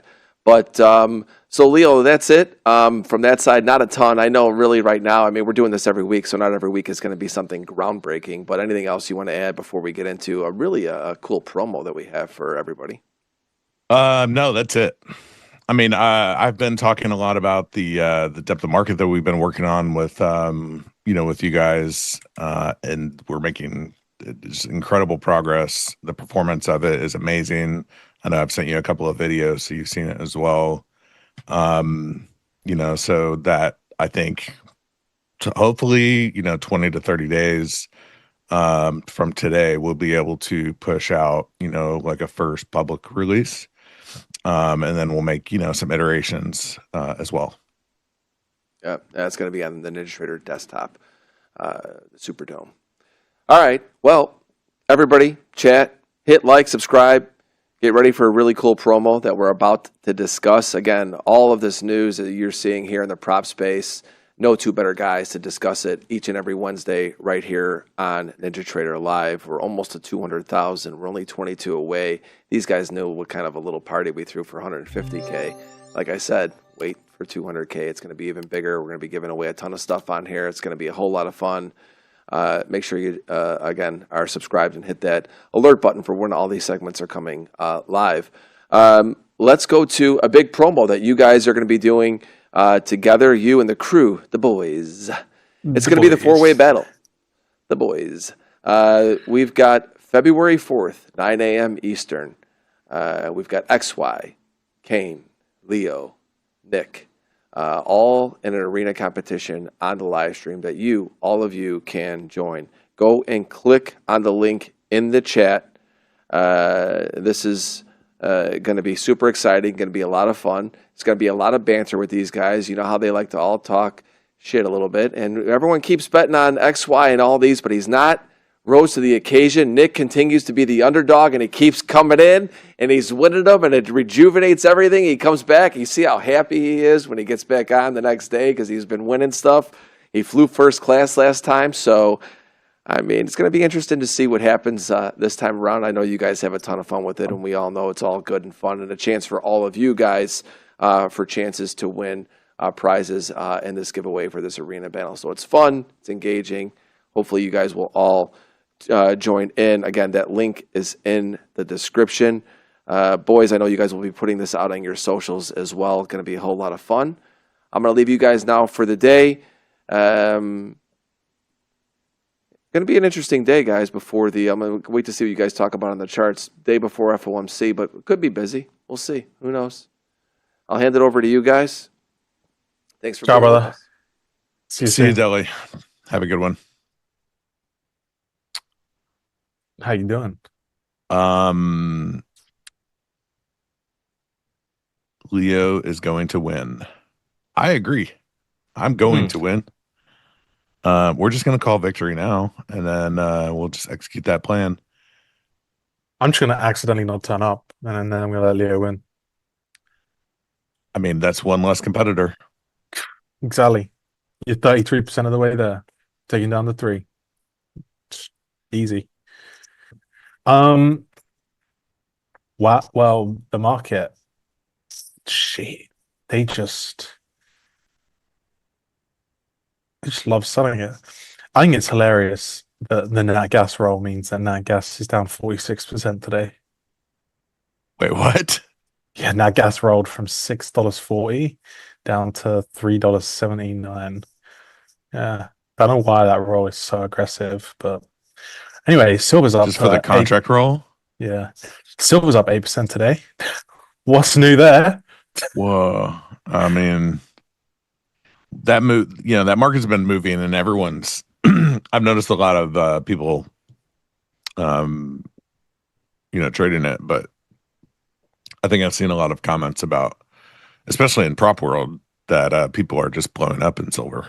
You know, my thing is like, if you're going to trade a new market, I would probably just take some time to learn the mechanics of how that market works. Before you start just going all in. Yeah, I think the good thing about trading silver on prop is that you don't have to deal with the obscene margin requirements to trade it right now, right? Because I don't think anyone's really offering like crazy margin on silver after a Forex move. Like the margin requirements were just adjusting so much. So, yeah, but also trading, 10 minis in a prop account on silver, you're getting paid like $200 a tick. I mean, it's crazy. It's ridiculous, actually. So, gold's up. NQ and ES. Oh, man, they're going to do it today? There's a lot going on. I mean, obviously, FOMC, may or may not be a real big mover. But the volume is here, and relative volume is 96. We've had good market movement during overnight range and during RTH the last few days. Yeah. So I think the markets are active for sure, and we're pushing like in NQ obviously, and we're only at 1% away from all-time highs.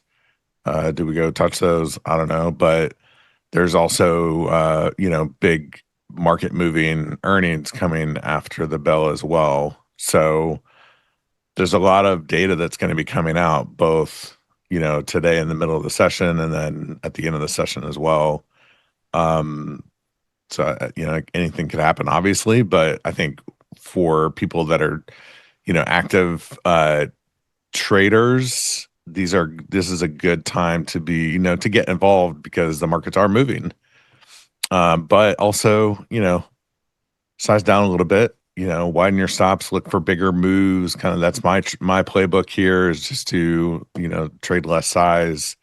Look for the moves to be larger, be a little more generous with stop placement, but also expect a little more from a take profit standpoint. So that's how I trade these super active sessions that could be really volatile, either both up or down.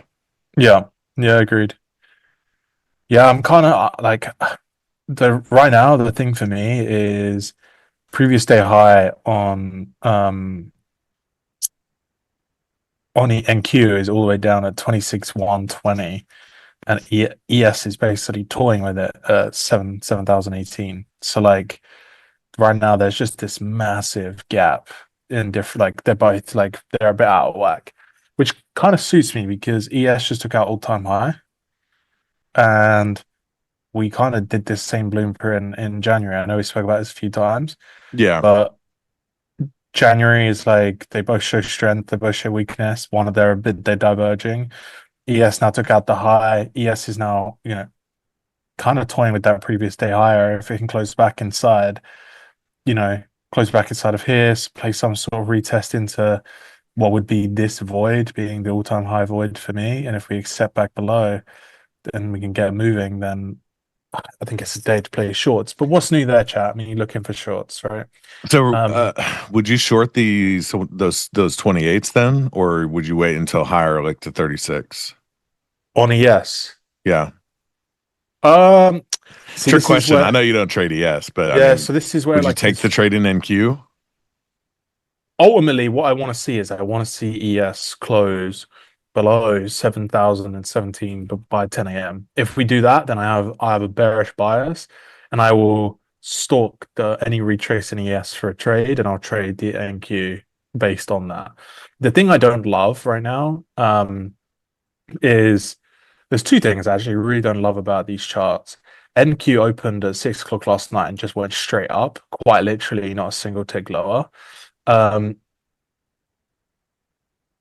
ES did trade a little bit lower, but then traded higher, took out that all-time high, and now closing back inside. But then ES opened at 6 and just went lower. It just traded lower the entire time. So for the last 4 hours, all sellers have just been getting paid consistently throughout here. I don't like that. So I would want to see some sort of retrace into like these 33s, 34s, where like these guys feel pressure to get out. Yeah. And then if we turn and maybe the NQ trades higher, that's where I'll look for a position in NQ to trade lower. Ultimately, if they just sell it at the open and get below, then I'll be looking to sell rallies after 10. That's it, really. Yeah. But like to summarize, we have FOMC today at 2 o'clock or 2:30. I didn't actually check. It's that hour. Who cares? And then we have 3 Mag 7 earnings after the bell. I tweeted like if a day could be called uncertainty, it would be today. Anything can happen. So yeah, it's gonna be a quiet one for me. But I can also just see them ripping it, especially in ES, just taking it straight out of these lows, basically from yesterday, the previous day highs. Sorry, are those VWAP bands? Is that a VWAP with standard deviation bands? Yeah, it is actually. Holy Moses! You wanna know why? Actually, someone pointed out to me that they use them to find like overall trending days. So, and I just had it on my chart as for an observation. Basically, when we get above the VWAP bands and we like hold above them around that 10 o'clock mark, it's just a low probability day for my kind of trading. Um, it's like the most probable is trading inside of it. But I don't know how true that is. So I just put them on my chart, on my ES chart, to see how they react around this area. Because I don't want to go That's back and I don't want to go back and back test everything with VWAP bands and all this other stuff. So I'm just forward testing it. They're not really using it for decision making, just for information, really. I mean, this is actually impressive. Well, it wasn't me, it was someone else. I take zero credit. I mean, the VWAP expert is now using VWAP. I'm not. No, no, I'm not. It's on your chart. Yeah, it is on my chart, but like it's on my chart for me to see if it's what they say is true. What did they say? Yeah, okay. I mean, this is exciting, guys. Kane is using VWAP.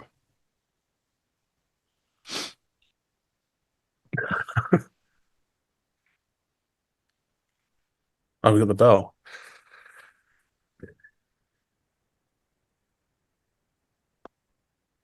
What are we going to get today here?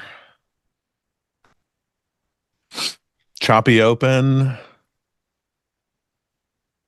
Let's see if we have any.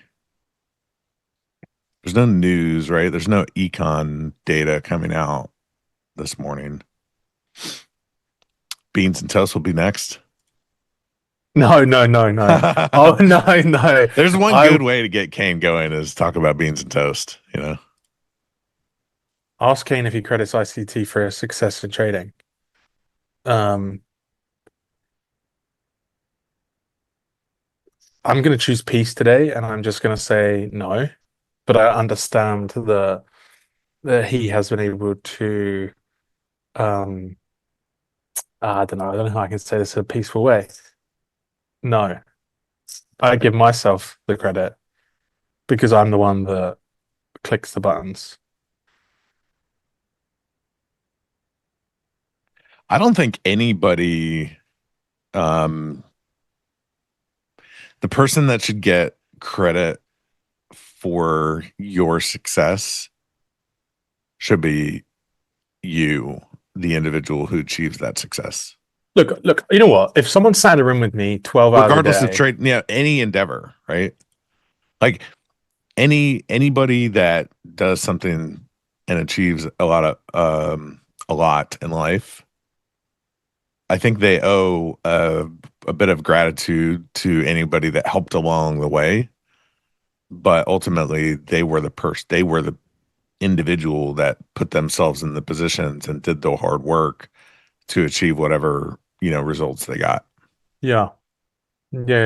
I would say this, right? Like, and I will use Pax and Deli because they give credit to their mentors quite a lot of the time, right? I would say this: they were most likely in the room with their mentors most of the day, and their mentors were helping them regulate emotions, you know, make good decisions, do those things, and those mentors were actually mentoring them.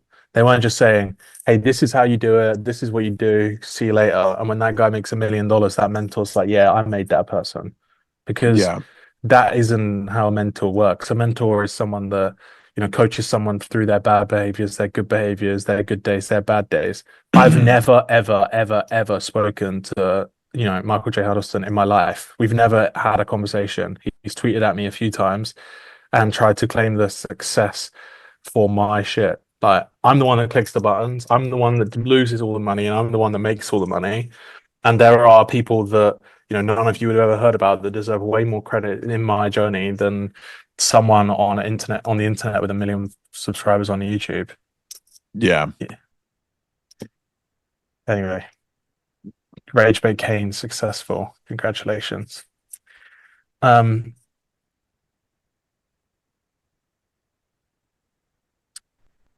Is anyone having issues with Ninja data feed? Um, let me check as well.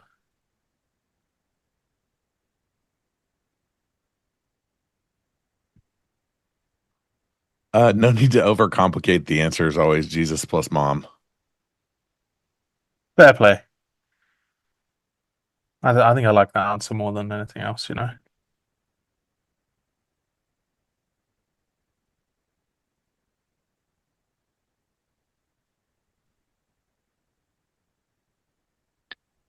All right. Bit of a choppy open, kind of to be expected. What's the Yeah. higher time frame? How far back? Oh yeah, we're not far from these highs. I would just be, if we make a double top here, like high time frame, I think that would just be funny. XYZ is going to come online and tell you double tops aren't a thing. Oh right, I forgot about that. But they are. But yeah, they are. Yeah. Yeah. Like, look, we're only 50 points away. Is that right? Yeah. 50 points away from the prior all-time high. The prior all-time high is at 26,400. It might be a ticker. It might be a tick off there. 24,600. Sorry, 26,400. Is that dyslexia coming through? Shit. Me? Huh? No, me. No, me. Sorry. 26,400. Yeah, the high is 26,399 right now. 399. Okay. So I was off by a couple of ticks. I would be really surprised to see all of this consolidation under these highs, under that old high, to then now start to break out and fail that breakout to at least not take out a new high. That's just, I'd be surprised. Not saying it's not going to happen. We're getting some nice downside moves here. Pretty aggressive sell side.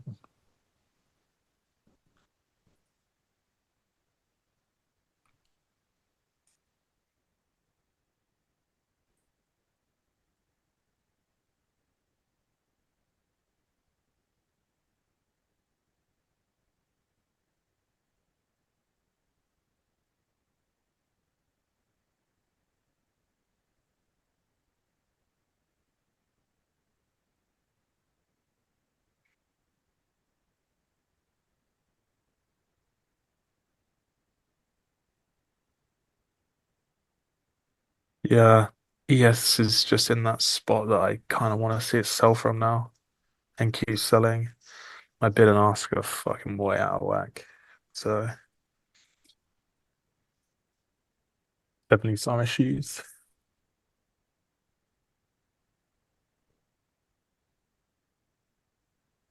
There's a really nice low volume node on the S at 724. Shorts against that could be like a nice play for a bit of a break lower here. Overnight low is at 7,009.25. Based on the way this looks so far, it's kind of like we made that high and we've been in a downtrend, like short-term downtrend since then. So, there might be a play for that that short-term downtrend to continue.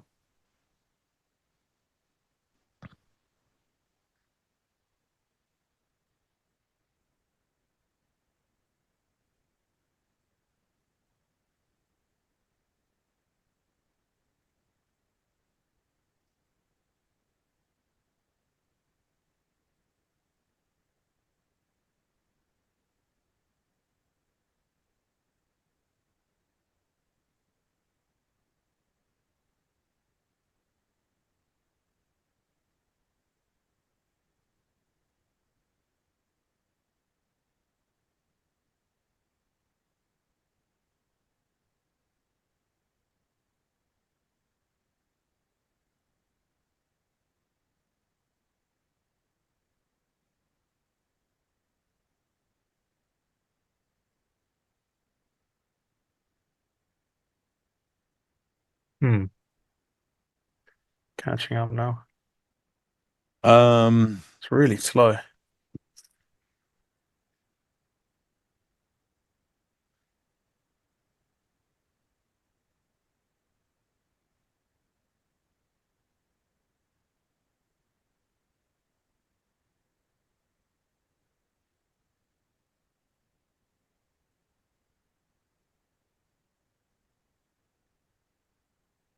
Yeah, I think this low NES is prime for a bit of a flush at least. Donald J. Trump, the S&P 500 just hit 7,000 for the first time ever.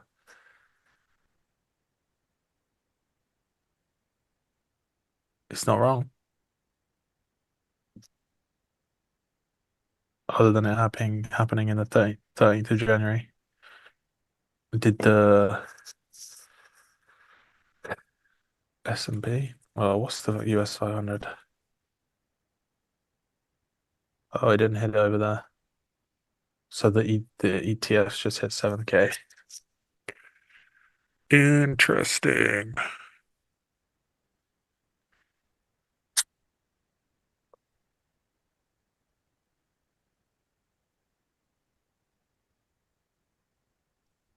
Well, this is not so nice right now, guys, to be honest. I don't really have a bias of where or what.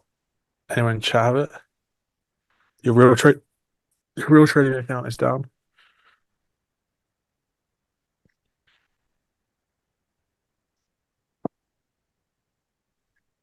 Yeah, I think if you're having platform issues, anytime I have a platform problem, I just don't trade, right? Even when it comes back, I wait for, a good 30, 40 minutes because sometimes restoring technical issues may come on and go back off.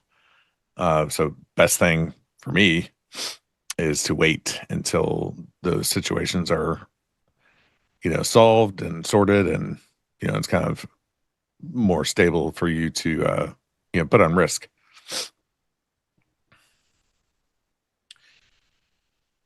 If you are having technical support issues, DM Nick. That's Nick for a tick. He will get right on it. That's a joke, obviously. It's not a joke. Nick helps me with all my technical issues. He's actually he's the back end guy.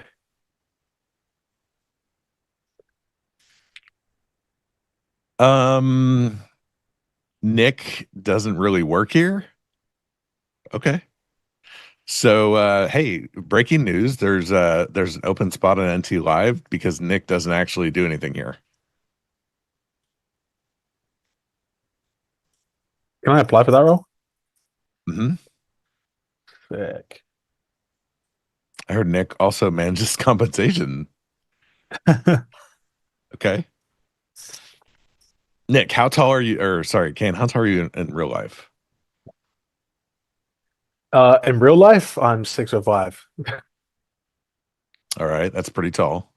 Yeah. In fake life, I'm like 7'1".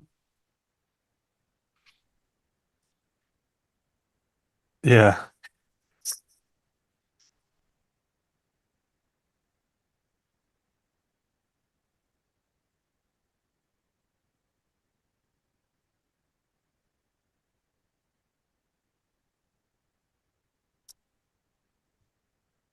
Well, chat, we might need to really spice the stream up today if the trading is going to be this slow. You got any ideas? I don't know. We're bored, yeah. We got to get Nick and XYZ in here for full on. I've just realized what it is. XY isn't awake. We need him to push the market in the direction we want. He's the money guy. Kane, why did you inflate your fake height? Yeah, I should have gone the other way, shouldn't I? In fake life, I'm 5'5". I'm actually a whole foot less. Let's do some comedy. Some comedy. Build a custom NT Live snuggie. Hey. Yeah, should we look at other assets whilst these assets are slow? What do we want to look at, chat? Taking requests. Silver and gold, Kane. Silver and give us your give us your opinion on silver and gold. Yeah, these charts very healthy. Extremely healthy charts. Absolutely no reason not to be buying up here. 5 weekly candles taking us, what's that? 40%, 60% higher to the high in gold and silver, sorry. In gold, we're also up 21%. If we look back at this time last year, jeez, where's that? We were all the way down at $2,600 in gold. We're now at 5,200. That seems really healthy and completely organic. Silver, oh no, that's this year. Silver last year, opened up the year around $30. It's now trading at 115. Crazy, absolutely crazy. I see, and you know what? Let's just touch on that, right? We see a lot of people like going to silver, going to gold, going to equities because the volatility is there, which makes a lot of sense, right? But I think you also have to understand, like when we, what was it, 5 months ago, 5 months ago, we kind of all had this little joke, like we're all becoming gold traders, and we traded gold for like 3 weeks, 2 weeks. I came out of that gold episode, quite decently in the green. I probably would not have been in the green if I'd have carried on trading that market, because the reality is I know fuck all about gold, the technicals of gold, what drives gold. I haven't been in that market anywhere near long enough to know how it moves and what is going to affect it. I don't have my finger on the pulse of like what the economics that are driving gold. I know Tracy helps us out a lot, but Tracy helps us out a lot of indices, and there's some things that I track that I don't necessarily hear from Tracy. So there's definitely some things that you have to keep in mind, and I think that if we were to sit down 100 people that have never traded gold and silver today, how many of them would make money short term, but we force them to trade it every day for a year and see how they come out? I think there is a large, overwhelming majority of them would come out closer to the red than the green, in my opinion, because it takes a while to get a grip on a market, right? Yeah. Ultimately. Yeah. At least that's my opinion. Yeah, that's kind of what that's what I was saying earlier. I actually, I've been talking about this for a long time. Oh, hang on. Where should we host a NinjaTrader live meetup? What are the options? I clicked off of it. I was going to try and click on it. But... So Los Angeles, New York, Vegas, or Austin. Look, I'm going to be honest with you. Austin is the best option. It's a great city. There's so much fun stuff to do there. And I think that would be sick. Okay. Exactly. So I know that's not going to be the popular opinion, but I'm just tired of Vegas, Yeah, I mean, look, Vegas is fun, but like everyone kind of then looks forward to gambling more than they do socializing. And I would not want that. Let's go back to NQ to see if it actually is moving. Is it doing anything? Hang on. There are 4 options, but don't worry. Chicago, Miami, and something in Europe could be on the list. Then Europe it is, baby. Let's go to Europe. Yes. I'm going to stay at Kane's house. Yeah. I would say out of the options you said, Austin is the one. Failing that, Miami's always fun. I'm in Miami right now, and like Deli said, this place brings out the fun side of me. But I think Austin sounds fun. Vegas, not so much. New York, kind of boring. LA, it's just too long of a flight for me, boys and girls. I'm sorry, I'm out. I can't see, like LA just doesn't appeal to me as a human because I've been there enough. Deal with the traffic. Oh man, Krebs, you can stay at my house, brother. It's like insane. Guys, if you like, okay, time out, rain check, right? Let's just take temperature check on the room. If you are like seriously upset that you can't trade right now, you probably have an issue, right? Straight up. Like, don't get me wrong, like if we have like a prolonged period where we cannot trade for whatever reason, I warrant that. I would sit there and say like, there's a problem. We should demand better from people, etc. Right? However, it's 18 minutes into a trading session on a Wednesday where we have FOMC and 3 Mag 7 earnings after the bell. I would even argue that no one really should trade this market because we are not smart enough to trade this market ultimately, right? That's the truth. We're not. Like, I'm not, I don't claim to be the guy that can trade the market when I'm waiting on arguably the number one, deciding factor of the federal policy right now, plus three massive players in the stock market releasing their earnings numbers, which will have a detrimental effect if those are massively in the green or massively in the red. So if we are like desperate to click the buttons, we probably have a dopamine addiction and, over everything else. Truthfully, I've been there. I've done all those things. So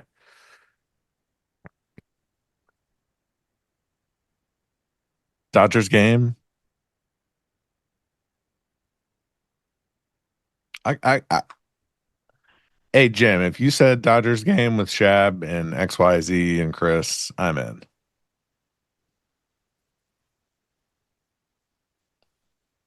Maybe I just had a poor experience the last few times I was in LA. We'd have a good time. if Shab promises to share dessert with me, we can go to LA. If not, I'm out. Shab doesn't share dessert. It's outrageous, by the way. And it can't be tiramisu.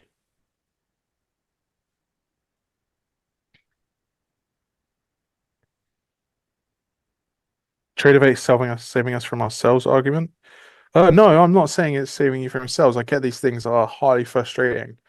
We are 18 minutes into 20 minutes into a trading session right now, though.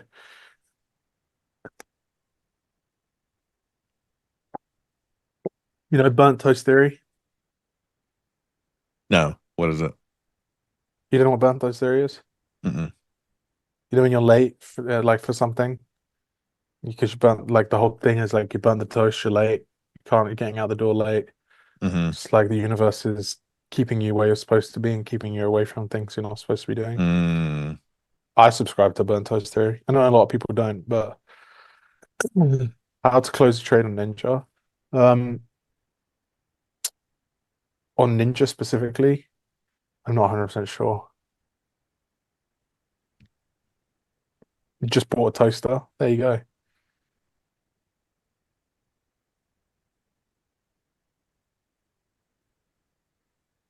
Burnt toast with beans.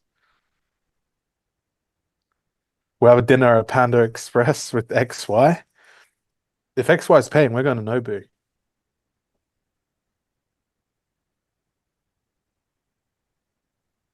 Sounds like superstition. It is superstition. If you use a trade copy, you should be able to flatten. That's interesting to know, Matthew.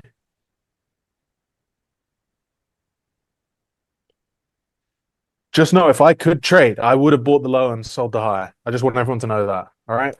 I just want everyone to be fully aware that that is what I would have done. How to control yourself in the markets, Kane? Question from the chat. How to control yourself in the market? I think reframing, what Jared said to me, in his book, and he said it to me in person, and I think he said it on here a few times.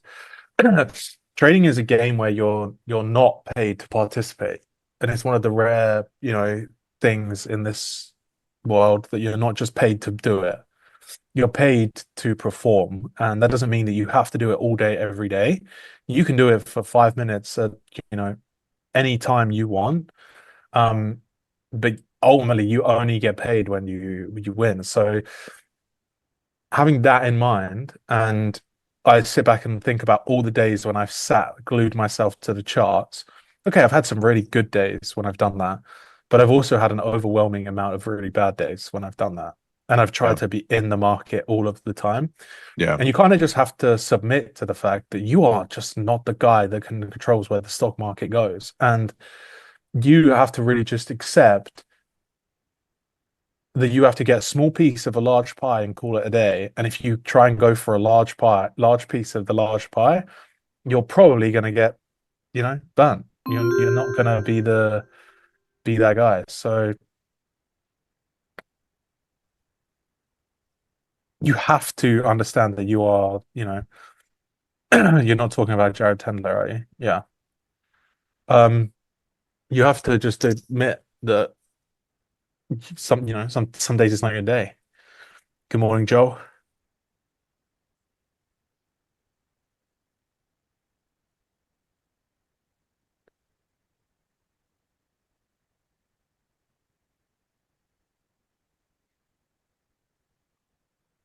Oh, I'm an enjoyer. He only got breadcrumbs. How we doing, friend Tintin? You'd end up throwing up the pie.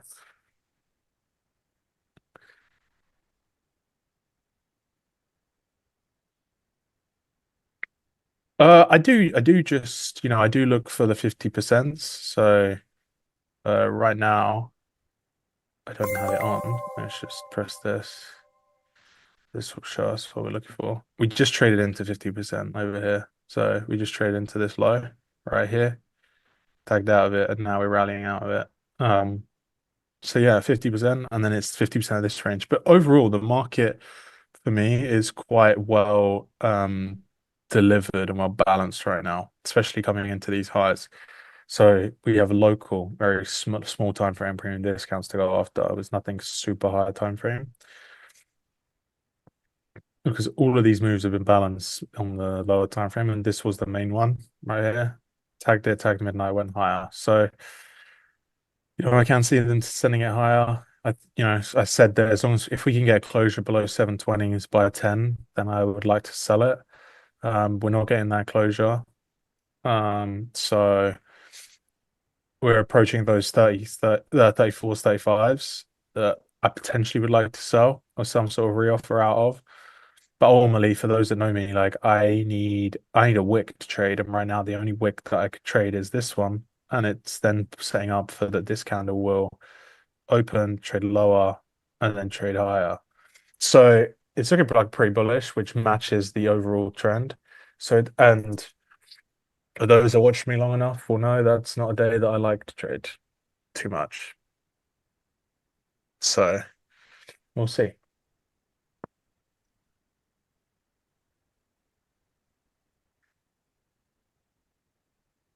The outage because Salma hasn't read the book. Oh, is it her fault? It's all Salma's fault. Is this what we're saying? Which book? I have no idea. Oh, probably the book that I sent her. Real talk, how much of your annual income in terms of percentage is due to trading, NT Live, and others? Okay. I know you guys deleted that comment. I don't mind answering that comment. I think last year trading made up like 93, 95% of my earnings overall, but it was a really, really good year. So, you know, this year those numbers probably aren't going to be the same. It's probably going to be less. But overall, if I would have a personal problem with myself if trading became a smaller portion of that. But that's a me thing. Someone else could be really okay with making a lot of money from businesses, and that's okay. There's nothing wrong with that. But as long as that person's not then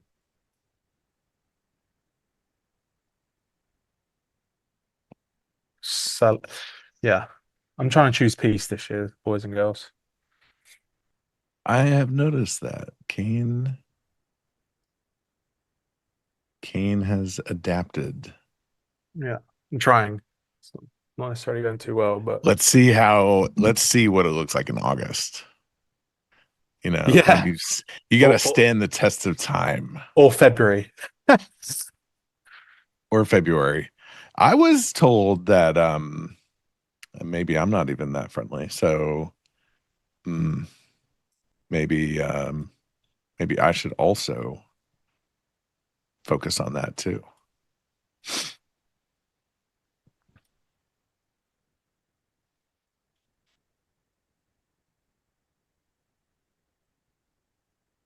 Constant work in progress in all aspects of life, right? I think the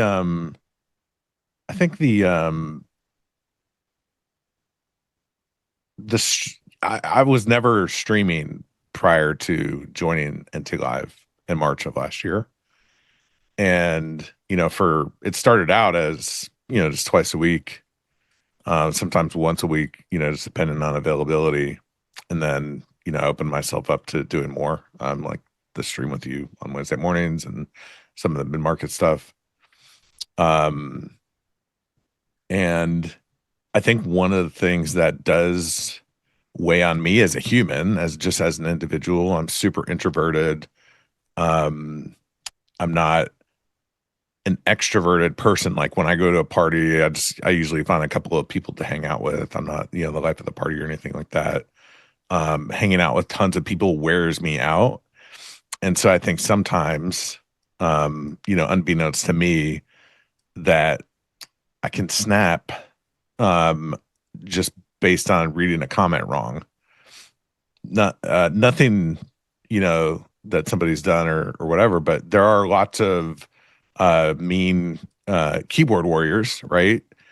But there's also genuine people asking questions, and sometimes it's hard to tell when somebody's asking a genuine question and when they might be, trolling, right?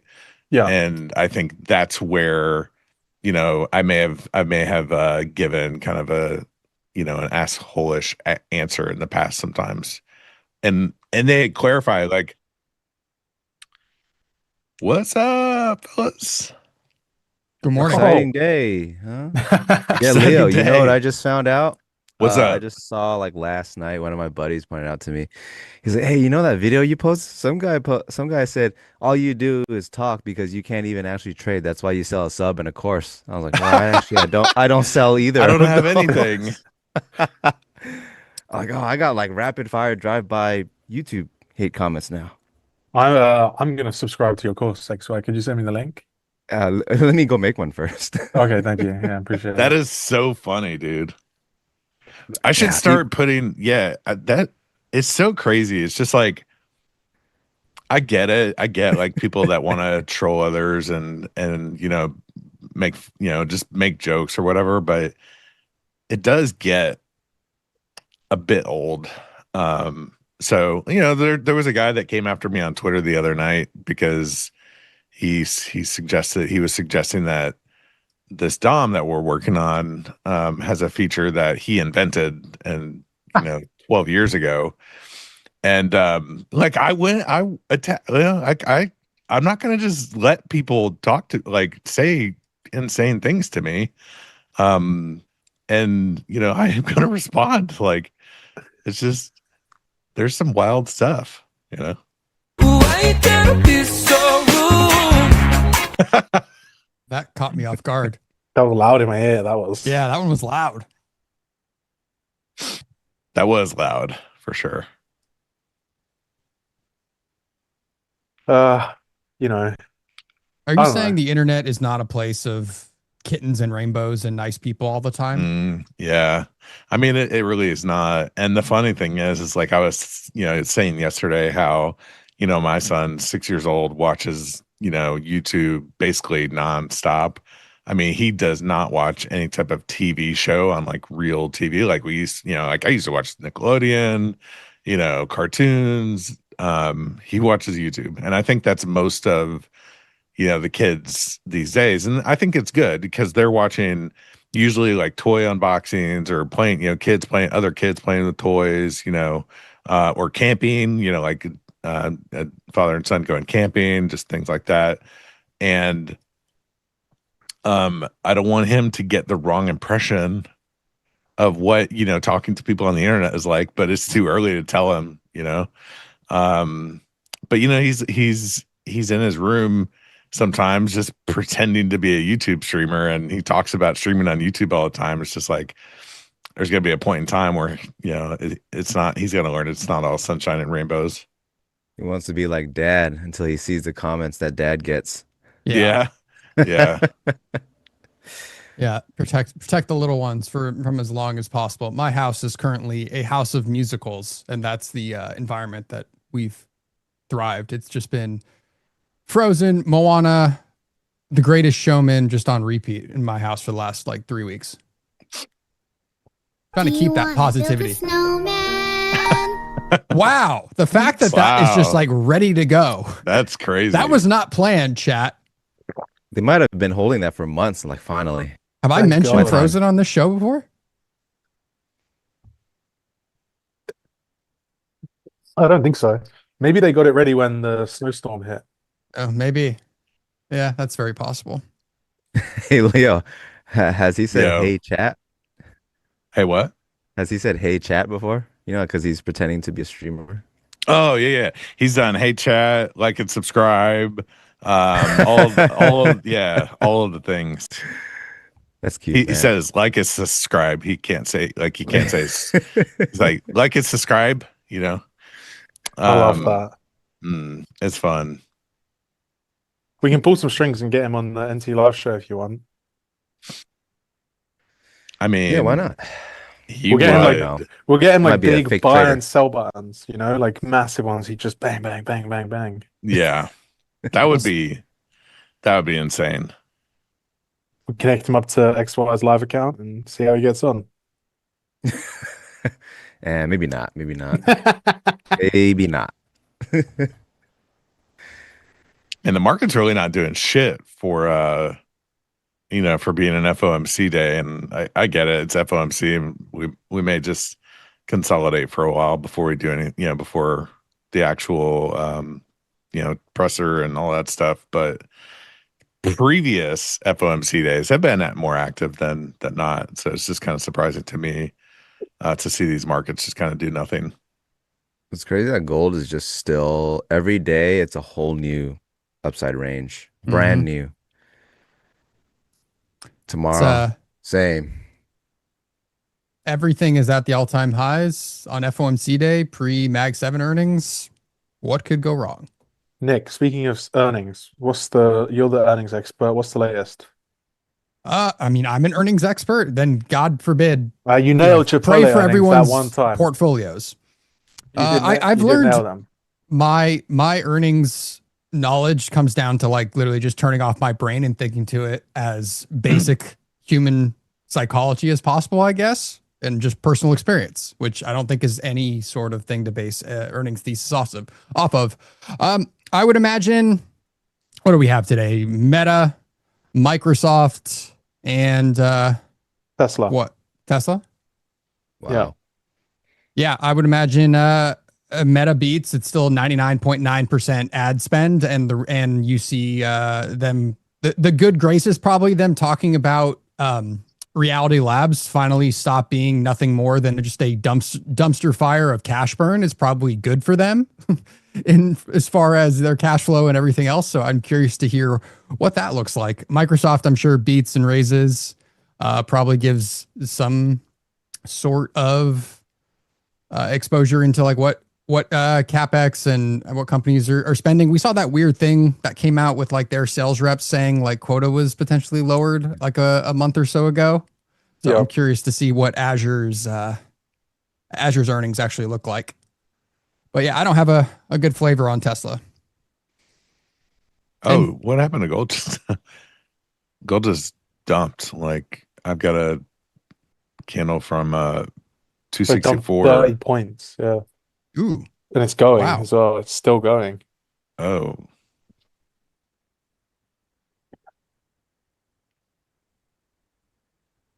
It's down 43 points right now. Besant is talking? Besant, whatever. That guy? That guy. Bro. Watch silver though. It's down 2% in 30 seconds. Holy. Wow. Look at that. Nick, you started trading silver yet? Yeah, last like 2 Wednesdays ago, and I was terrified trading one mini, and I was down like $3,000 and then up $5,000 in a matter of like minutes without really knowing what I was doing. So I just decided to press flatten around $5,000 and then say I'm only trading this in prop accounts going forward. I want off of the wild ride, huh? Yeah, I'm not pulling up a silver chart after hearing that. I still haven't made one. I mean, sounds too scary, man. Is the spread still spready? It wasn't bad when I traded it, but you see just absurd gains from every every Absurd influencer gains, out but there, no absurd and it's all losses? just YOLOing silver. So What is your, speaking of YOLOing, what is your strategy for next week's trade arena competition? wouldn't you like to The know? round 2 of 4-way battle. I'm not going to share said information. I'm going to copy trade Nick, but better. I'm gonna wait for Nick to place a stop, and I'm gonna put a limit order entry there. Same. And then I'm going to put a stop loss at XY's order. Well, my strategy still will be the same. I will be trading on Tradeovate because it just has been much easier to manage potentially multiple positions for me at the same time, with different DOMs and things, just jumping back and forth. So I'm going to continue that because that's what has given me some success.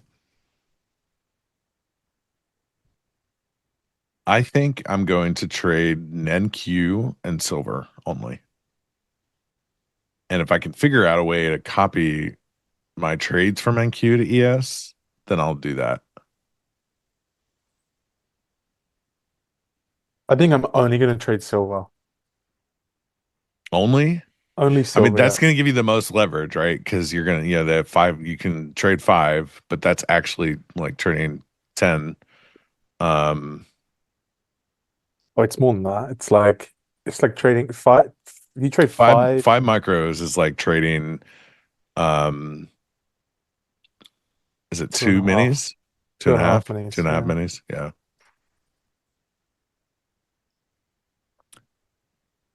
So what's the parameters, boys? I haven't looked into it too much. It's 3 ES, 3 NQ, 5 S micro silver, 5 micro gold. Oh, I'm just a metals trader. $50,000 account.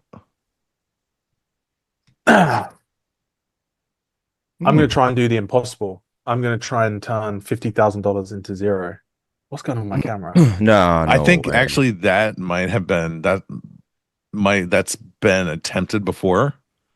Yeah. But Kane, we historically have had a little too much fun with these competitions, and we have vowed to take them more seriously. Okay, I'm going to be dead serious then, but I am only going to trade metals because the leverage is there. Is winning and getting second in 2 of them not taking it seriously? Am I mishearing that? Gosh. Hey Nick, do you want to show me the swings in your accounts that day? That is irrelevant information. Answer the question. That's not relevant. Do you want to show scoreboard is all that matters. Do you want to show your P&L swings for that day? I mean, we talked about it. I had some epic comebacks and some poor decision making as far as trying to run up the scoreboard got me into said situations. I was trying to run away with the final when I was up by about $500 on everyone. I was trying to make it a slaughter and go after everybody that was on the top 10 of the leaderboard. But that was a mistake.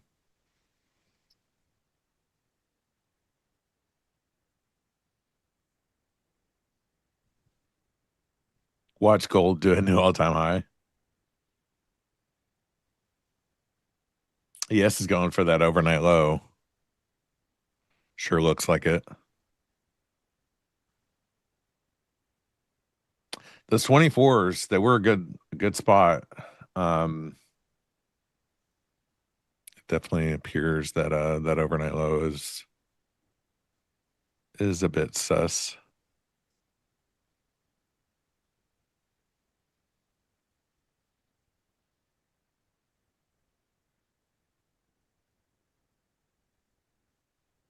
I mean, what a move when you look at this, like 1,000 points straight up from the gap down on Sunday in 3 days. Yeah. Crazy. Oh, someone said XYZ, why so serious? Cooking a short? No, I can't cook anything.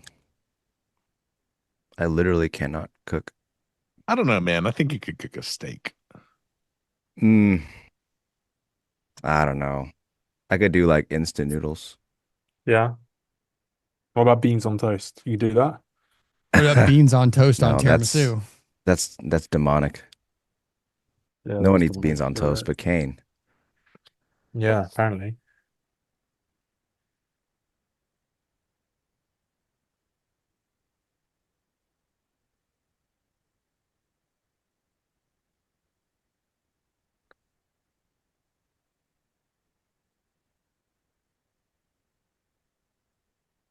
Question for all four.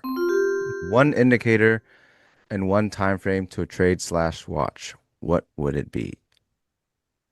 I I think for me, if I had to do one time frame only, I guess the middle ground would be like shoot 15 minutes maybe. Because you can't, I'd like a 1 hour and a 1 minute, but if not either, maybe a 15 and then volume profile for sure. Yeah, I'd say a 30-minute and a volume profile, and then just buy pullbacks basically. one time frame. Yeah, I would go with I would go with the higher time frame and a volume profile. Could a It's Dom gonna tell be? you Could like you a lot of do? what you need. I'll take the 30-second chart because I can work out the higher time frames from there. 30 second. You say 30 second? Yeah, I'll take it. If I can't dig in to a chart, it would do my head in, but I can quite So easily how work out do a you look at 15-minute like high candle. time frame? You get like a super connect like 350-inch ultra wides. No, I would just mark it like this. Like for Is example, this would be the 3 o'clock high. So I could just mark out the that candle, I could just mark it out. I can't mark out a lower time frame. That's like my logic. I'm assuming natural gas is in rollover and is not actually down 50%, right? No, they nuke natural gas. Yeah. I No, it's just like it's trading it's view roll looks it's ridiculous size. rollover. Yeah, It's that's what I rollover. figured. Yeah. Well, you didn't say what your one indicator would be. It's got to be VWAP, right? VWAP bands. Honestly, it would be VWAP. Yeah. I feel like I don't really use many indicators. So Actually, that's true. Yeah, you don't have indicators. the indicators I use are just lazy indicators. They don't actually tell me anything I can't naturally get. So I would use, if I could use an indicator, I would just use my higher time frame indicator. So then I'd go on the 30-second and use high time frame indicator to stop me drawing the candles out. But that's it. I wouldn't do anything else. So if I actually had to use an indicator that gave me information, it would just be VWAP. Yeah. I would take the greatest squiggly line ever. I don't believe that. Famous last words, chat, but I may have data. Oh, Yeah, are we back? My bid and ask just got together. So I also have data. we said that and they froze again. I'm still not going to trade because Yeah. kind of to my point earlier, when there's platforms that anytime I have a platform outage, I wait. Once it comes back online, cool. Give it another 30 to 45 minutes to make sure that all looks good. And then start back up again. Or, wait for a trade setup, or sometimes I just use that as a sign to F off. FOMC tonight, there's going to be FOMC content all day on NinjaTrader Live. So that is going to be, today's a special day as well, not just for FOMC, but after market, their NinjaTrader Live is going to be live after the market closes as well to cover some of the earnings reports. Maybe if we get enough likes. Oh, Kane said you have to like the stream, apparently.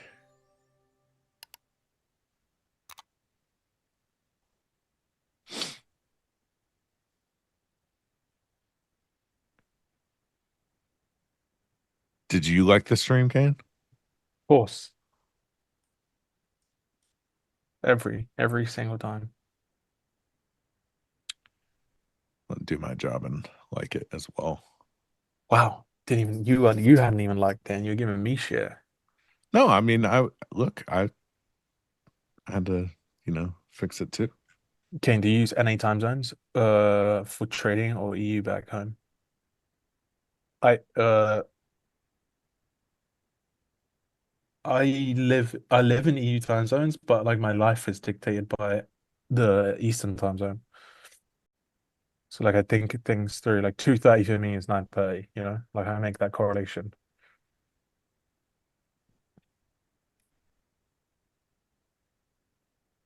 They're gonna really try and sell this out this low on ES.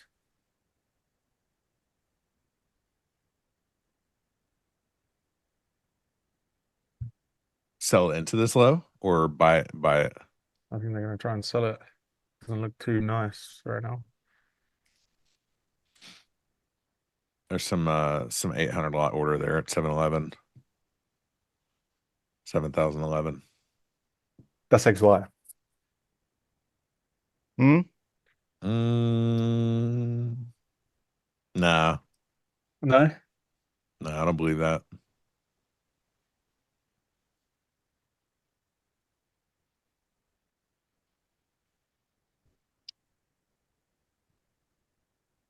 Kane, who's your football team and why is it Chelsea? Oh, that is right. Who Is put that rage bait? No, that is right. Well, why'd they say who? And then they said, why is it? If they That's already just know, that's like an online bit, isn't it? yeah.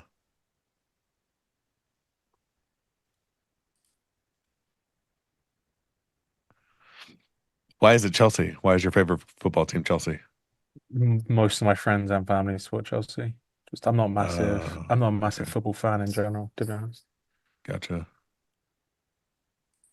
Yeah, boys, I don't actually follow football, so if you tell me we're playing Napoli, then yeah, I don't know.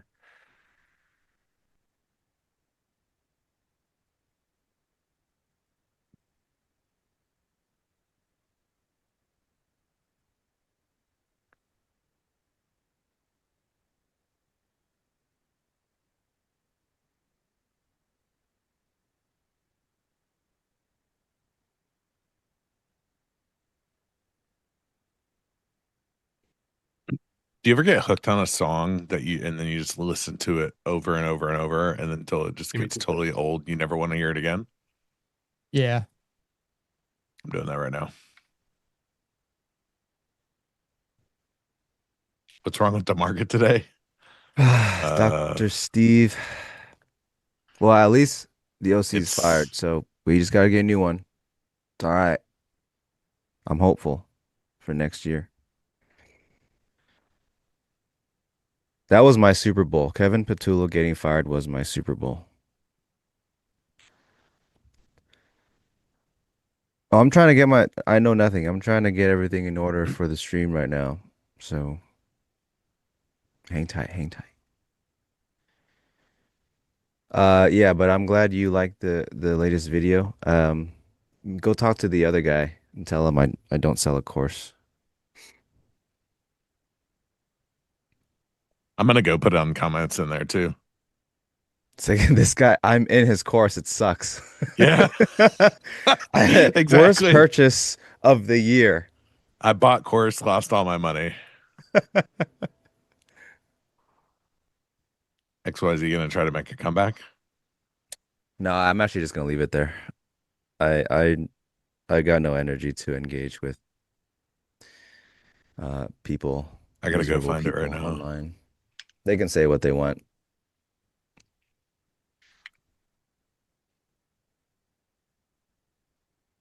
Go find it. How to use order flow to make decisions. Amazon casually laying off another 16,000 people today. That's Oh, fun. really? Oof. 16,000. That's what it says. Or they're planning to cut another 16,000 corporate jobs. That's quite a lot, isn't it? Streamline bureaucracy amid rising competition over artificial intelligence. You know, I wonder why Amazon don't have like a good battle for AI.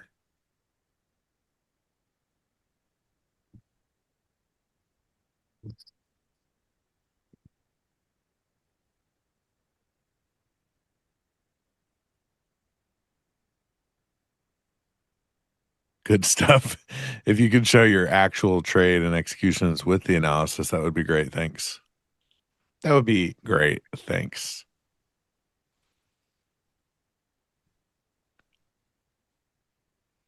Would you mind sharing your order flow settings? They would like your social and mother's maiden name as well. Can you share your order flow settings? You can be a little more specific.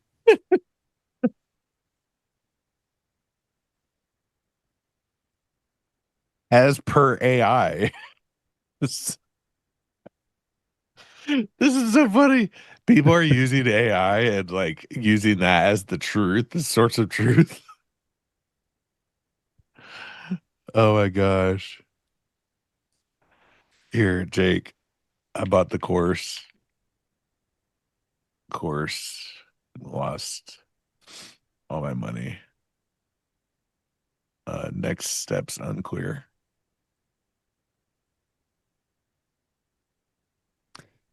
No, nobody has any open positions currently.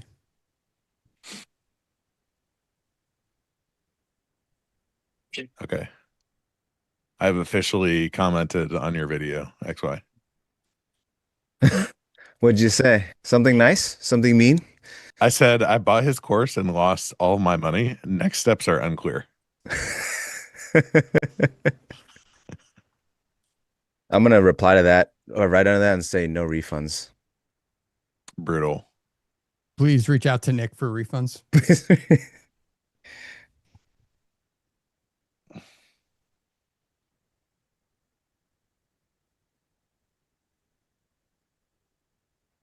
Well, the 800 lot at 7,011 pulled.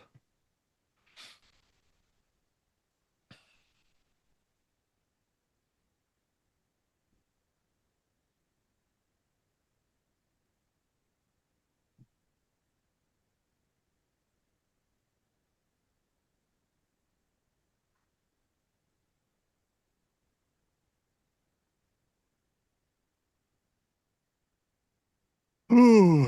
Have you guys been playing around with this DOM that we've been building? I have. Pretty slick. XY, have you dug into it yet? Yeah, I messed around with it a little bit, but I'm waiting for safety to actually put something on it. I'm really looking forward to actually just clicking my orders on the DOM versus a chart. Like I am very much looking forward to doing that. Yeah. Hopefully in due time. I'll test it with like prop first, obviously. I don't want to Can you name it the Jigna, the new DOM?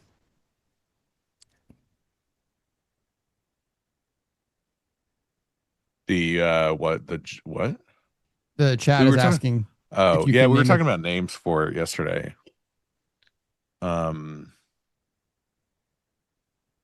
Megadom, Free Dom, because it's gonna be free. Freedom. That's the best name ever. Freedom. Yeah, freedom. Gigadom, Flexdom. Oh, Flexdom. Right up Kane's alley. Yeah. Megalodon. Just call it Leo Dom. No, I don't want Freedom is awesome. We want Thunderdome! Honestly, I don't even know where that came from. Thunderdome. Dude. Fast Dom. Dom Leonator. You guys are funny. According to the NT live chat, free is too expensive. Oh, you need to be paid to use it? There's a theory out there that things that are free aren't worth anything because they're free. And if they were worth something, they would be charged for. But That's not true in this case. However, if you do want to pay for it, you can also just send me money and I'll give you access to it. Food for thought. Those folks can be charged, says Job. Yeah, if you think that way, you can pay.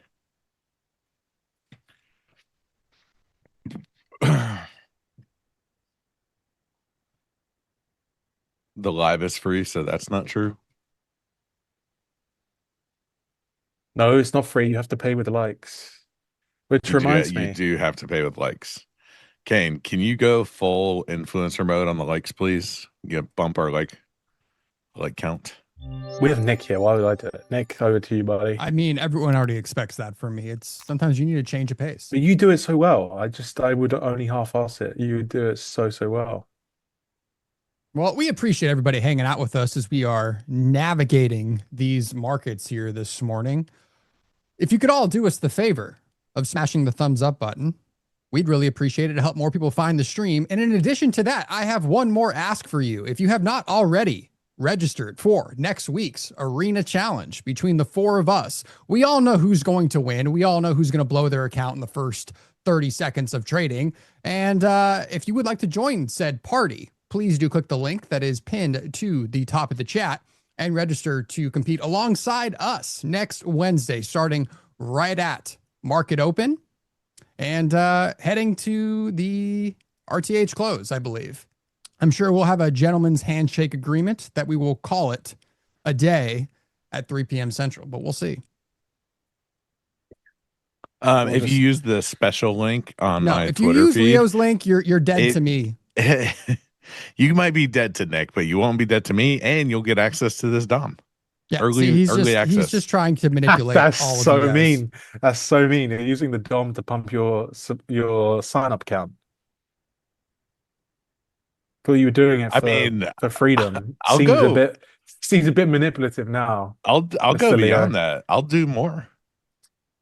This is a competition for how many people can use your link, competition for the P&L. There's all kinds of things going on here. We all know who's going to win. I'm going to give away one of my watches if everyone that signs up using my link. XY's now like, use Kane's link. You guys are free to do as you please. It's a free country. Use anybody's link. My link hasn't even seen the light of day, so you can't use my link. Oh yeah, I gotta make a link post. I just saw right now there's a poll. NinjaTrader Live meetup. Looks like NYC and Austin. Yeah. Or where people Austin getting the most votes right now is actually cool.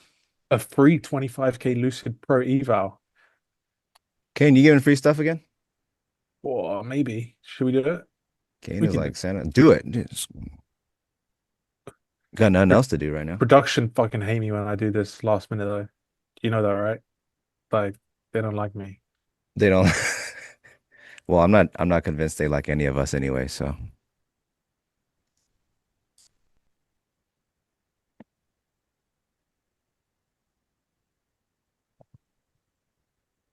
What do we give away?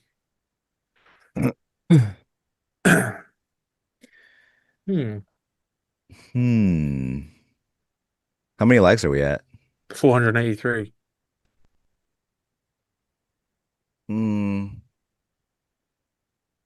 I need at least 600 likes before I even think about it, to be honest. I'm sorry. That's fair. Honestly, it's not that much. It's not that much to ask. We're saving the Bucky's onesie and Kane's used vape for 200,000 subscribers. So that'll be a part of a different gift basket. 2 million. I'm not giving away my vape. Jeez. It's a used vape, so one that's no longer viable. Yeah, you know what? I'll give away my course for free.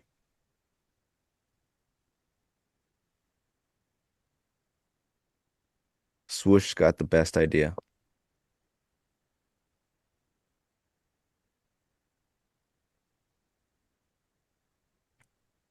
Where do you think crude would be if the U.S. imposes a naval blockade on Iran? That's it. Man, if I know one person to ask that question, it's definitely XY. Yep. Yeah, I was gonna say chose- that is. Of I all was the like, people, Kane, Leo, Nick. I was like, That that's sounds part like of the that's a XY. nobody NCAA. question. You get the floor, brother. This is Shy, all are you you. here? Shy, bail us out. No, no, I no, think no. everybody XY. in Bail the us chat out. wants to hear XY's Well, look, macro okay, take on look, if I want the to. geopolitical I want to hear energy it. policy. I want to hear it. Look, if the U.S. decides to just like do like a mini crash out like that, then oil is going to go higher, Somewhere. Tracy just bailed you out. higher. What did Tracy say? Higher. Yeah, hold on, they're telling me right now what it's gonna be in the earpiece.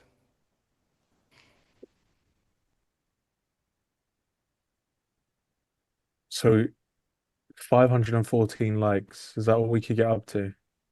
That's We're disgraceful. drifting new lows here in NQ. Yeah, thank God. Ooh.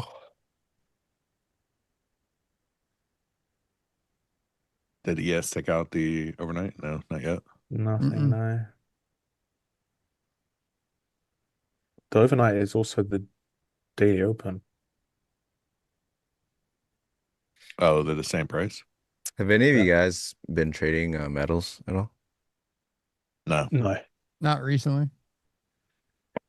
Have you? We might be the only 4 traders in existence that haven't been trading metals. Yeah, I know. Everyone like the chat's been telling me to trade silver, and I'm like, I don't even really understand. Like, I haven't studied silver at all. Why would I just jump into it? So it's good to see you guys kind of have that same thought process. I thought Nick was going to start trading silver at the beginning of the year before all this. We all know what happened. I started talking about silver in November and December, and before it was cool, and it decided to go parabolic without me trading it. So yeah, then it wasn't cool anymore because I think it's everybody was because you on were the talking train. about it. So everyone was like, we got to pile in now. Everyone's Yeah. like, write that down, write that down. And then they all piled in long, obviously. Everyone knows the alpha that I give when I start talking about markets I know absolutely nothing about.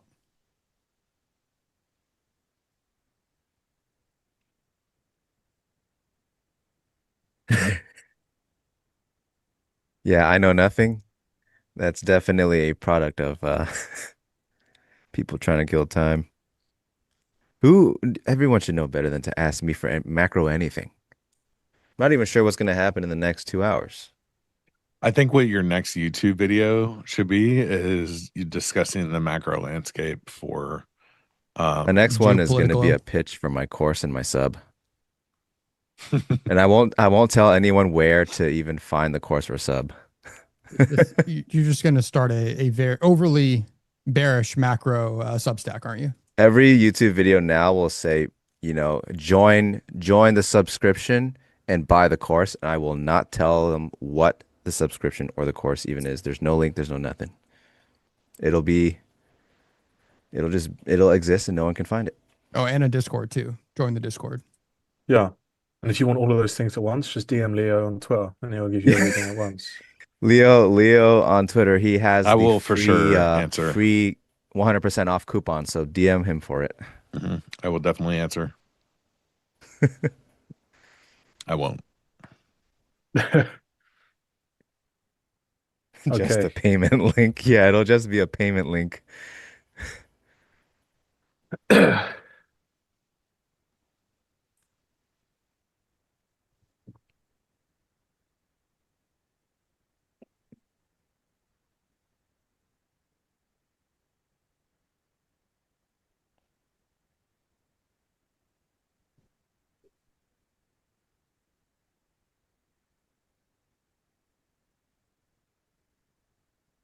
Yes. Who needs Deli, Craig, and Jim and Tracy when you have Nick and XY for your macro analysis? I mean, truer words have never been spoken. Also, truer words to have you be financially ruined very quickly.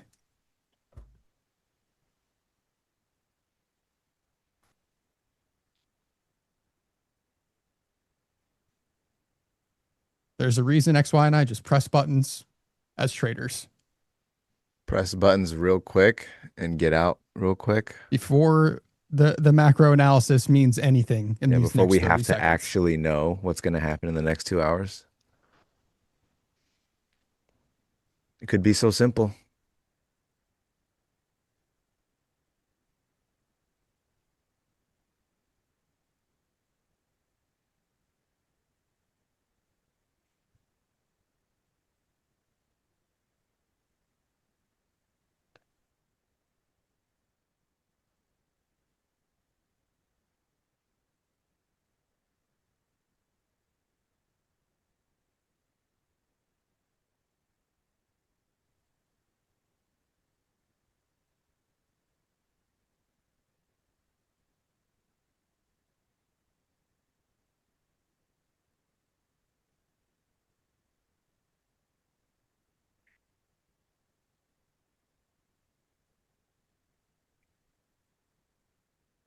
Huh.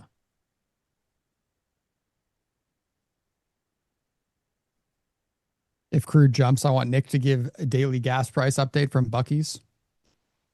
I mean, that's a level of news that I don't think anybody's prepared for. That level of in real life slash, me giving live broadcasts in a onesie. I don't think you guys are ready for that. I'm ready for it, Nick. Got to drive like 30 minutes to get there.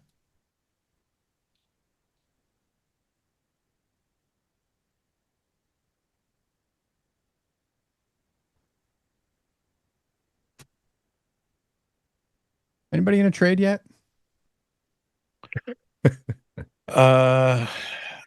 No. But I am getting quotes again, so that's good news. It's a little scary to be entering anything. Yeah, it looks like my data is back though, for now. Julian Sola, it's 5 days rolling. Can someone put on a trade, just one micro?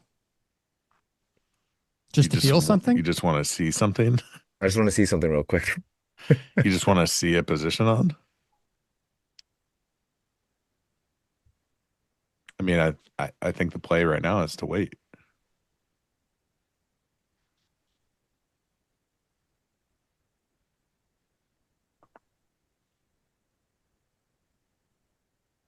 I've noticed recently whenever Lord Kane vapes, the NQ will move lower. New indicator.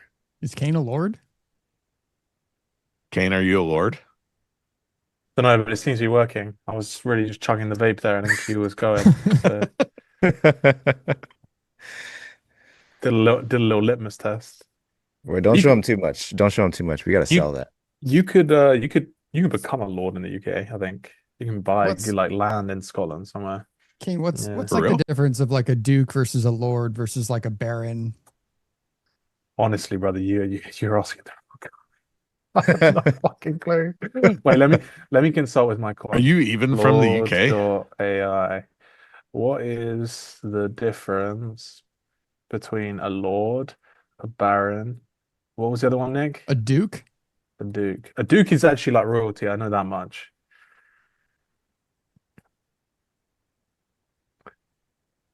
Duke is near the top, just below the king or queen. Dukes ruled over large territories called duchies and were extremely powerful and wealthy. These are often relatives of the royal family. Baron is one of the lower rungs of the nobility ladder. They held smaller estates. Lord is a bit different. It's more of a general term. Got it. Thank you, AI. Yeah, there you go. There you go. Just harming the Texas power grid once again to bring you all that information. Hey, what can I say? We learned something today. Yes, sir is an official thing though, like a knighthood. You get knighted by the queen or the king.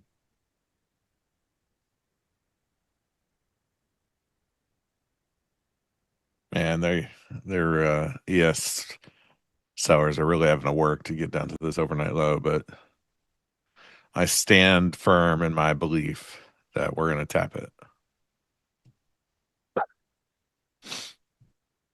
Yeah, me too. What's going to happen when all the data centers are in Texas? You're asking the right questions. Well, they said they said, trust me, bro. It's not like it's gonna be robust, right? Didn't they say that? They're like, trust me. Yeah, the Nothing will grid's happen. going to be fine. You know, no issues with all the population boom that we've seen / all of the data centers coming here too. Definitely not going to affect a single statewide power infrastructure with no fail safes to outsource power out of the state of Texas yet. Nick, is it a crime to put your face in a Bucky's logo using AI? Is it a crime? I think No. trademark wise, maybe, you know. I mean, they haven't really found a good way around that argument yet. The fair use copyright stuff for parody. All right. The overnight low has been achieved. Now they sell it 1,000 points more.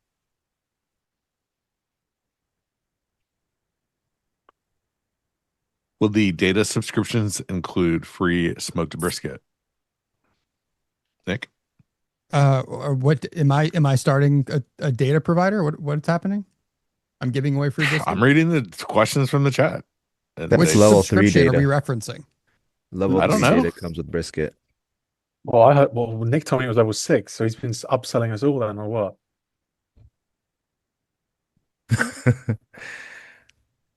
See ya. I know nothing. Thanks for hanging out.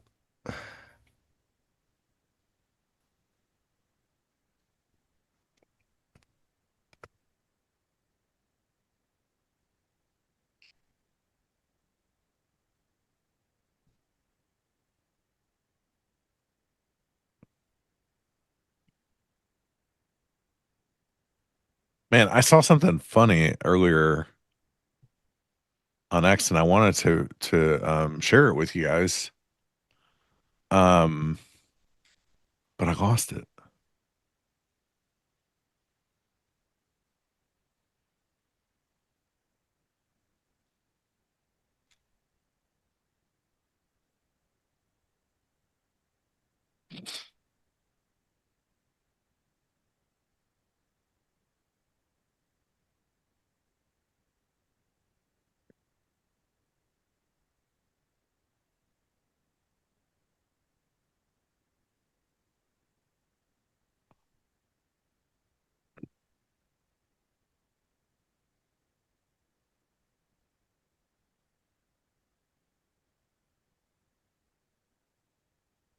Losing 200 here on NQ. I wonder if we're just going to rotate back to the overnight low, previous day high.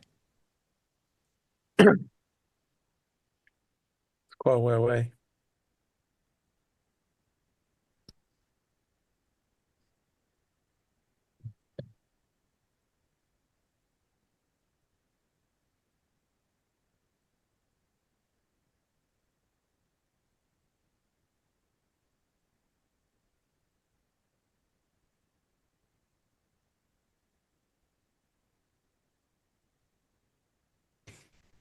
Nick, is that weekly VWAP or monthly? It'd be weekly.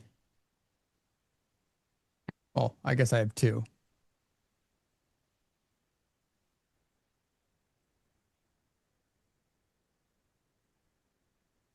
I don't have the weekly one on here, actually. I just realized that. So it'd be the 24-hour, the overnight, and RTH. Sorry.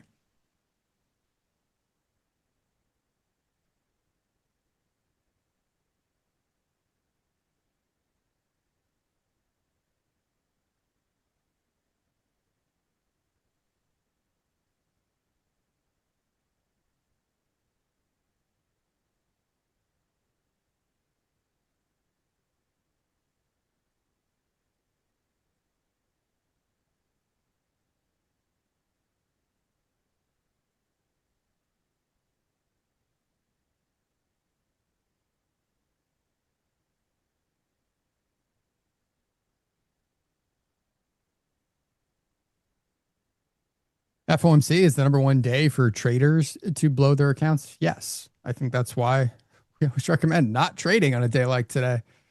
It's going to be probably a little chaotic As always, there usually is a reaction the second the statement gets released, as well as the second Jerome Powell steps up in front of a microphone and says, "Good afternoon," which I'm sure there are, once again, Kalshi odds saying, is that going to be the first words out of his mouth? So yeah, there's no one forcing anybody to trade FOMC. I'm being forced. What happens on FOMC days is the market sits me down in my chair and puts a literal straps me to my chair, puts my fingers and attaches my hand to my mouse and starts forcing me to click buttons. Is that Jerome Powell? Is that market manipulation? I don't know. It is the manipulation. That could be the most literal sense of market manipulation. There's a good question, just because we're still killing time here in some capacity and kind of confirming that our charts are okay before I place a trade. Gentlemen, would you be able to talk through how trading live has affected you trading either positively or negatively or not at all? I can answer first since nobody's jumping out of their seat. Let's clarify that. Trading live in front of people or trading? Yeah. Trading live, I would imagine, in front of an audience is probably the perspective. So for me, it was a good learning exercise. I think it's allowed me to hold myself accountable and be a little more responsible as I've kind of continued to evolve, my journey. I mean, nobody wants to see, you never want to be doing very stupid things in front of people. I think it's been humbling too, because I've lost thousands and thousands of dollars in front of and thousands of people several times, and being able to do that and feel okay and move on to the next trade, the next session, it takes a little bit of a learning experience just mentally. It's a humbling kind of thing. So I've enjoyed it. I don't know how I exactly got here, but here I am. Yeah. I think trading live has its benefits and its negatives. I think the benefits are those like gut feeling trades that I would take sometimes. I don't really ever take them on live, to be honest. So it kind of keeps me out of them. I think that's the benefit. It just makes me way more strict. But the downside is that also I will take a lot more trades when I know people aren't watching. Like I might get stopped on a trade and re-enter straight away because we're immediately holding that level, where sometimes on live stream I won't do that. Yeah, it does change the way randomly I kind of take certain trades, or maybe there's one like kind of more knee jerk. I might have a reaction and put an order on, versus if I'm on stream, I may not necessarily do that. If it's more like Kane was saying, kind of that like gut instinctive reactionary pressing the button versus being able to when you're vibes trading versus trying to then articulate, hey, here's exactly what I'm seeing and why I'm entering in an educational manner, is a little different than having a vibes entry. Yeah, I think my biggest thing, obviously learning curve, you got to get used to it. I was trading live screen sharing within OFL for maybe like 2 years prior to NT Live, maybe 2 or 3, I don't remember, something like that. You were actually the streamer boy. Yeah, but no face cam.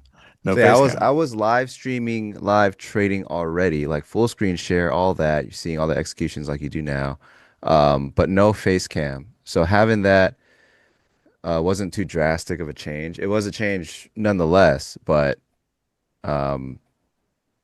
the biggest thing for me was and is a lot of my trading for a long time, and I still try to be good about that now, is you get your even a decent trade on the day and I'm done. I'm literally turning off the chart. I don't care what happens after. I've done my work. Life goes on.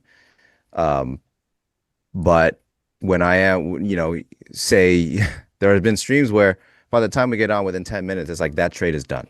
It's done for. And that's usually when I would just like, hey, I'm done for the day.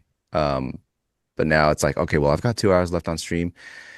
And the reason I always turn off my charts before streaming is so I don't get tempted to get into other trades, right?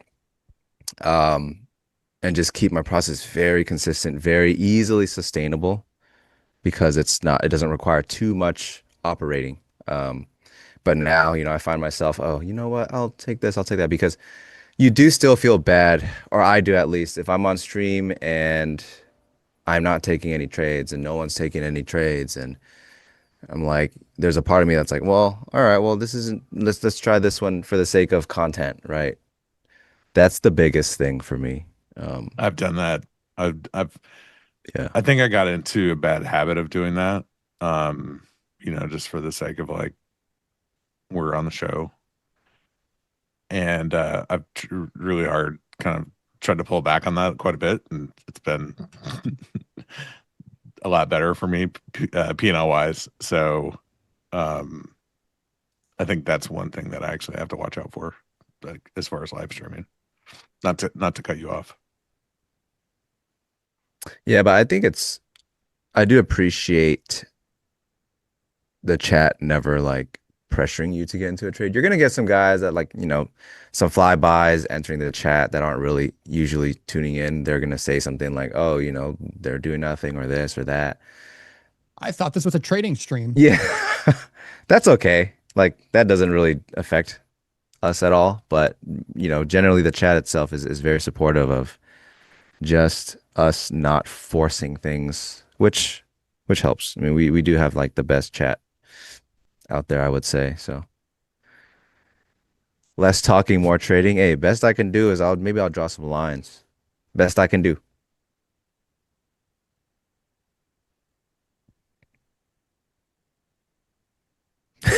Here you go. Here you go. Look at the chat. Take a Bunch trade. of trolls, man. They're just a bunch of trolls. Yeah. You asked for that. You did ask for that one. You did ask for that. I love it when the chat doesn't do this. Hey, you guys got it. Okay, do it. That's also a good point too. Someone mentioned if you're tuning in for a realistic trading stream, there's gotta be a lot of nothing, because that's the reality of it, right? But if you're looking for a trading stream where someone's just always in a position, I don't know if that's so much a trading stream versus like gambling content, right? So if people want to see how I don't want to say a real day trader operates, but like a realistic, sustainable, probably profitable day trader go about their trading day, this is the place. And you're going to find that they're not always, in a position. They don't always have risk on or some sort of market exposure. But if you're looking for that, gunslinging trades here and there are plenty of channels out there who can provide that for you. Tradertainment, yeah, pretty much. That's The structure of this week is a good just way to call it. wild.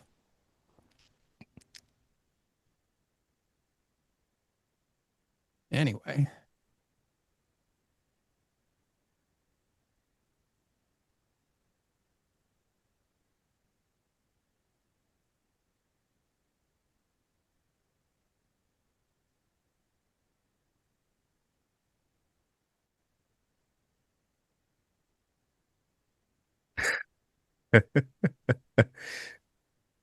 We're still just kind of drifting. Well, we on. got Donald Trump in the chat.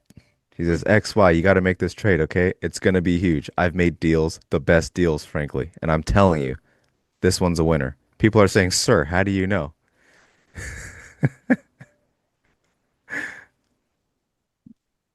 Yeah, at the very least, when things are slow or whatever reason, we're dealing with some issues, at least the chat can keep us entertained too. That's a huge plus.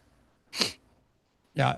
And a rare moment too. If there are additional questions, thoughts, perspectives you're looking If for. I can throw a like to the chat, I would. But I can't. You haven't liked the stream? No, to the chat. Oh. If you can like the chat. You could that'd be They cool if deserve you it. like They if deserve you it. could They're if you could funny. heart a comment.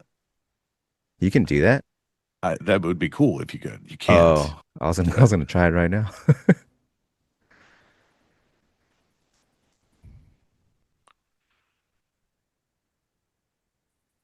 Man, something's up with my contacts today.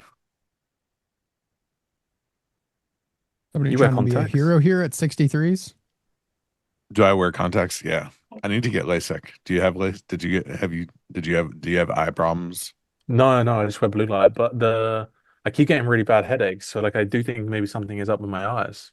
So everyone You know, keeps it's funny. saying to me like, I have been, Oh, dude, you can I like have been too lately. you can heart the chat. Look, you guys see this? I'm like spamming it. yeah, we can hold the chat, yeah. They But can do I, it too. I can give 100. them, oh no, seriously. 100 party. We should get I people to never use knew. that feature more. That's sick. All right, I've given you guys like 300 hearts, so that'll Right, do. boys, I hate to be the guy. I have another call to bounce to, so I'm gonna have to Kane's love gonna you and leave you. Kane's gonna big time us. Yeah. He's got My important meetings and bad. calls. I My knew that was bad. coming. See you, bro. Listen, I See you, would Kane. stay All right, around later, if it boys. was, we I'll had stick load around on. I'll stick around for a minute. All right. Just to Love make you sure. all. Chat. See you soon. Love you, Kane. Good luck. Bye. Big Bye-bye. leagues are calling. He's got to answer. See You know how you it is, next chat. week. Chat, you know how it is. Yeah, they're like, see you, Leo.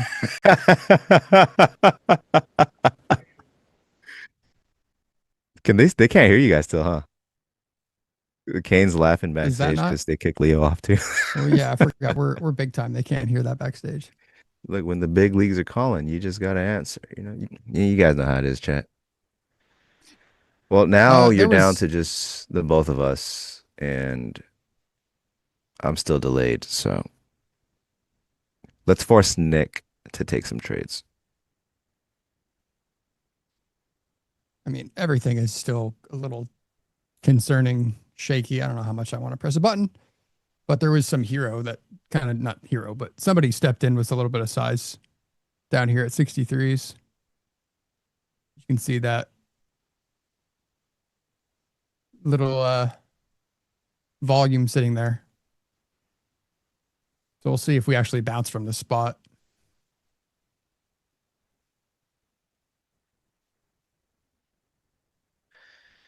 Good morning. Good morning. Good morning. I've asked. Yeah, I wish I could tell you. Well, you could just explain strategies and risk management. Yeah.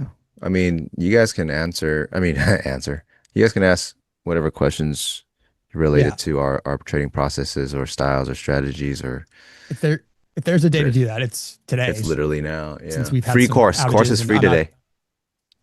I'm not that comfortable placing trades when things can go out. Hey, Sama. Course is free today. So you're saying when there's a green candle, someone hit the bid? No, I'm talking about all the volume that was sitting down there at 163 that somebody did sit on the bid and just gladly accepted any and all offers that were sitting there in that moment.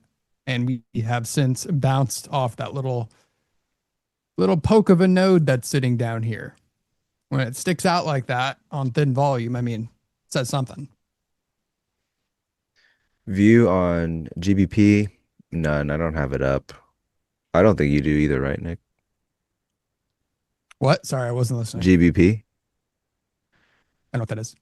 GBP, JPY, the pair? Yeah, Nick does not. I'll answer that for him. He does not have that up. Nope. So we don't really have views on that. Do I use measured moves? I don't. Not to say that I don't think it's good. Actually, I do. Only in one way. It is the IB, and I have the 50% extensions plotted. Other than that, that's it. It just comes to a point where like I don't want too many things on my chart, and I already feel like there's too many things, so I can't add more stuff. I shouldn't, I guess you could say. Yeah, I didn't even realize that was you who said that. I would have taken it with a grain of salt. Because you know I'm kidding.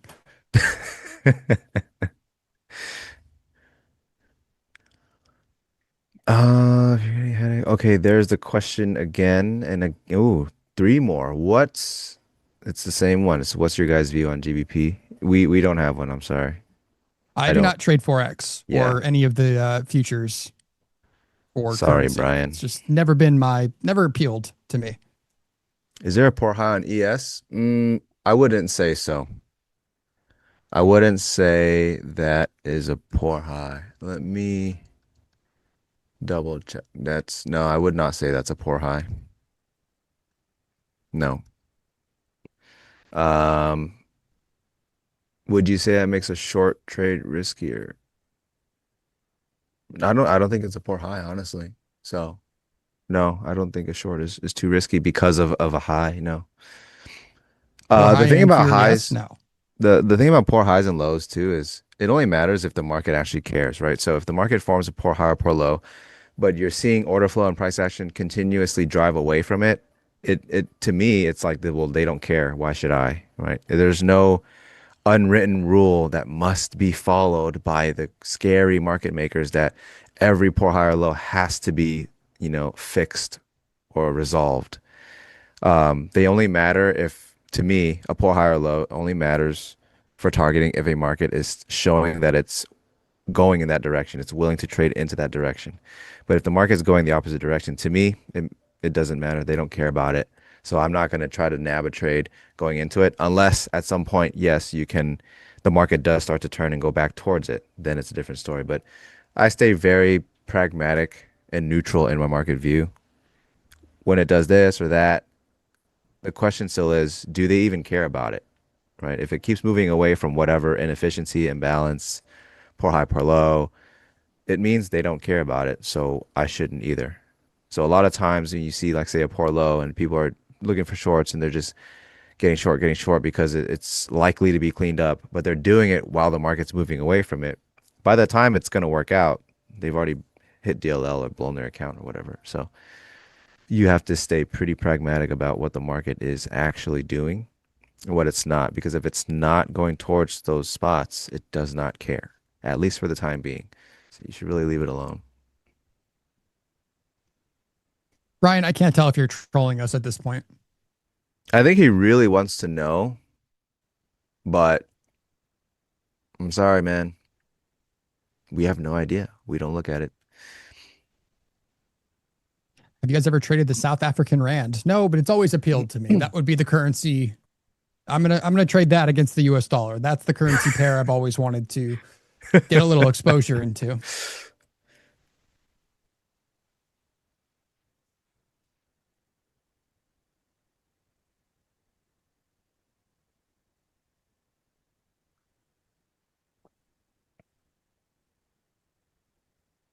Nick, what indicator are you using on your candle chart? Which one? There are several indicators. Really? I mean, not really. There's a delta profile, there's a volume profile, and there's a market generated information. And then my candles repaint based on the extremes of positive or negative delta based on 500 volume candles. The candles themselves, yeah. So they repaint based on kind of the extreme thresholds that I have set for 500 volume on NQ.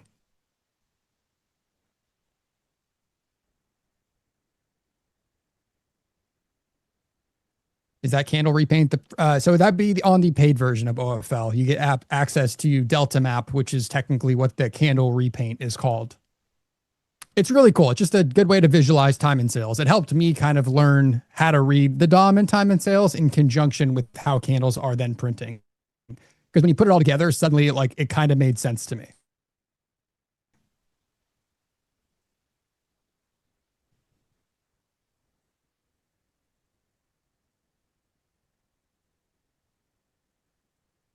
But so far, yeah, that guy that came in at 63. I mean, we're barely moving, but we did bounce off there, as well as the V range sitting here. I think the 26,000 90s and 80s could probably hold, maybe the 90s. And if that doesn't, they're probably going to trade all the way to the 40s.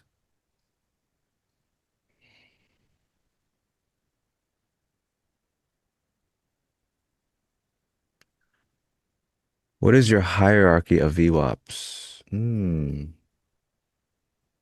I only have one VWAP, and it is the 24-hour. So, do you have any other VWAPs, Nick? RTH 24-hour. I mean, that's the only ones I really use. I have the weekly on like my longer time frame chart, but that's it. How's the weekly? It's fine. Like I use it on my like my weekly pivot kind of chart, like my 1 hour, just to get an idea. But Is it pretty good? I mean, it's probably. Is it as good as I wouldn't take 24-hour? trades off it. I wouldn't take trades off it. Like I'm not. I would imagine yeah. There's probably a better way to do it, but I just like to know which side of it we're kind of on, if that makes any sense. Yeah. If we're drifting closer to it, and the volume profile kind of supports for the week that we may just start chopping around there, just things like that. But I don't know. I've never looked to, but you and I trade on such short time frames sometimes. Like maybe there's been more touches of a weekly. Yeah, that I that's just why don't necessarily see because I'm not always looking at it. I actually don't have anything on my high time frame except obviously the weekly open and prior week's value, high and low. That's about it. I don't have anything else except a bunch of zones. Nick, how is the V range level determined? So I am not a data Secret scientist sauce. here, but it will incorporate aspects of the volatility indexes for the S&P as well as the NASDAQ. It's a secret formula though that I have no idea how it works, but it is based on obviously things like ATR, range, average true range, and volatility expectations and things.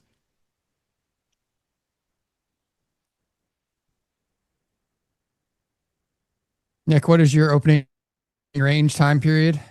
I use a 5 and a 30-second.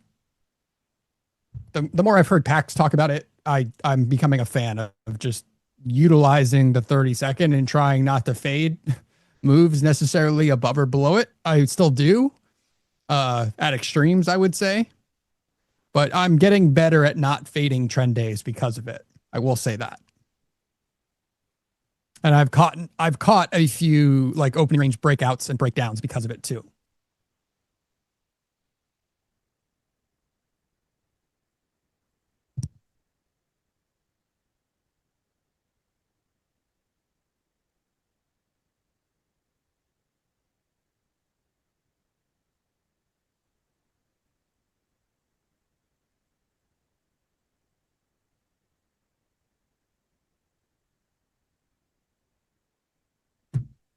I think my charts are down again. XY, yours working? No, I'm gonna restart it again right now. It's just been delayed. I'm on live data too. Yeah, I don't understand.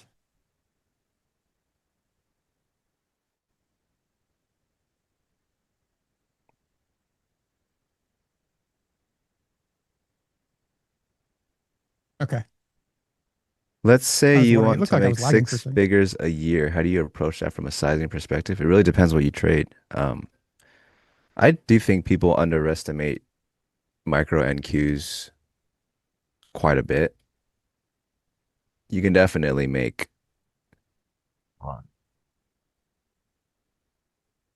Yeah, I'll share right now. I'm just restarting to see. Hopefully, I can get some data going. Nope, still delayed.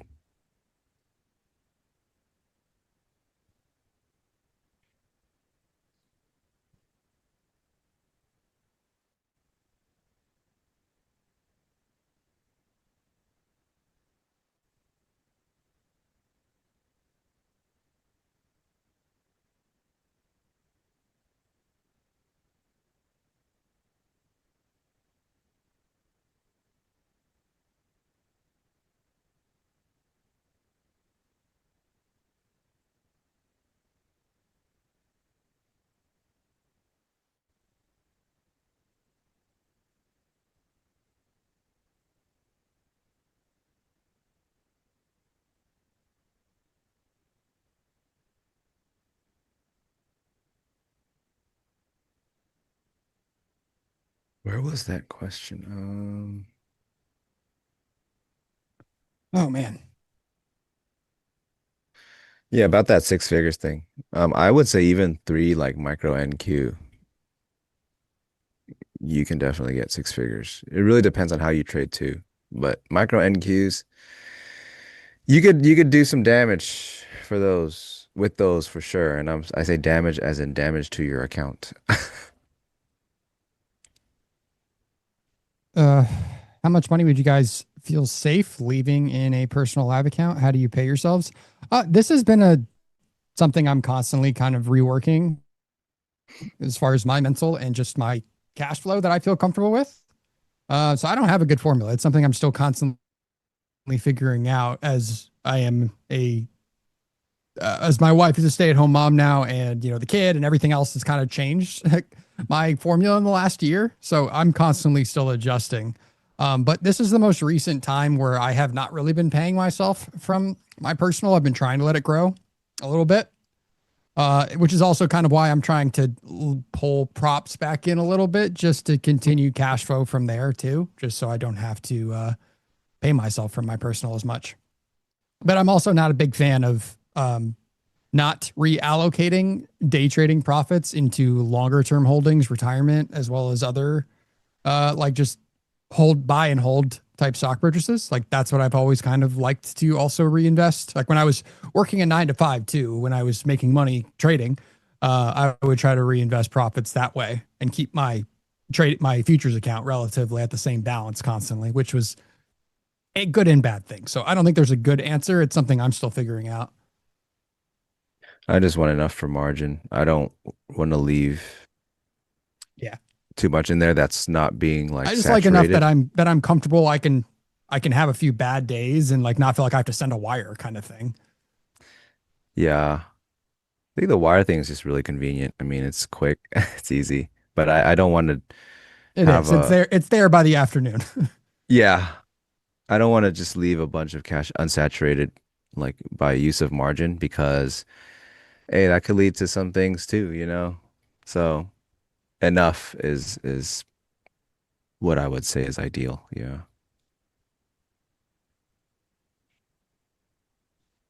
To go back to prop, I do need to get used to like it's gonna be interesting, tricky because the sizing it's gonna be such a difference in sizing because of like account drawdown limits, or we'll say max loss limits. Yeah. So I'd have to figure some things out, fine tune some things, maybe even just end up trading smaller on the cash account, the live account, to make it make sense to like align it for copy purposes. But that's something I'm thinking about here and there. We'll see.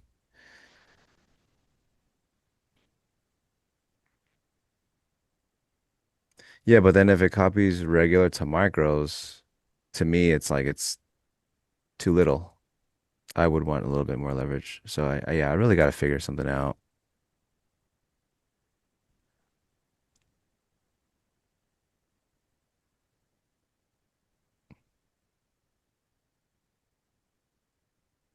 It's definitely been a minute. Yeah. I will say this, guys. Trading a cash account is like way easier. There's no like, there aren't rule sets and this and objectives. And mentally, it's just, it feels more free for sure. The You don't the biggest have thing. to, I don't feel like I have to do anything at any point. Yeah. Don't have to I was trade today gonna. if I don't want to. I don't have to be in another trade if That's I don't want to. that's exactly what I was going to say. It's like you don't feel the need to To do have to anything. trade every day, to do anything, to place a trade, to even just get activity. Like if the market's not doing what you need to kind of be successful, then don't force a trade. For example, today, data challenges as well as FOMC and Mag 7 earnings. I mean, this is a great formula for me just to say, yeah, I may not need to place a trade today. There's absolutely no need for it. And there's That's like, why I was barely trading in December. It's not if my you're market. This so isn't my market close, either. We're at all-time highs. Like you guys know, I struggle with price discovery. I think we all do. I need structure. That's just kind of the trader I guess I am. Oh, someone wants to look at the zones. Yacht, you trying to look at are these zones paying you, Yacht? No, this is because you gotta shoot a tip. Look at this resistance that turned into support, right? Super easy, very simple. Yeah, I'm gonna start deleting some of these. They're getting old, so I won't trust it coming back anymore. I'll leave some lines up for reference. I'm not sure if this one's gonna be that good, so I'm gonna wait for newer info on that. This one, I'm definitely not gonna trust this. I'll remove that. And yeah, these I am expecting a hold here, and if not, I will look to this low volume spot. And if this doesn't hold, we're going back. But yeah, well, I hope these I always copy XYZ zones, get paid people.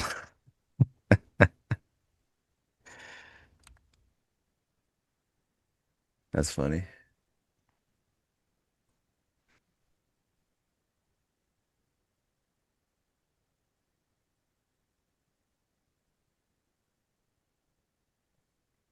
Yeah, but the thing about trading like a live cash account too, it's sometimes when you're in prop, it gets to a point where you're like, oh, well, I'm so close to the loss limit anyway, or max loss limit or day loss limit. So it affects the way you do things too and everything. There's just so many things that can change the way you're naturally gonna do things. And with cash, it's like, hey, it is what it is. It's not trade by trade, day by day. It's just like this is my account and I'm operating. I am following a process and it just seems more free for sure. So my opinion is it's easier trading cash versus, objective based prop accounts and stuff like that. But the risk is larger, yes. That is the reason everyone is on it, right? Your downside is limited to the price you paid. In cash, your downside is limited to nothing. So I get it.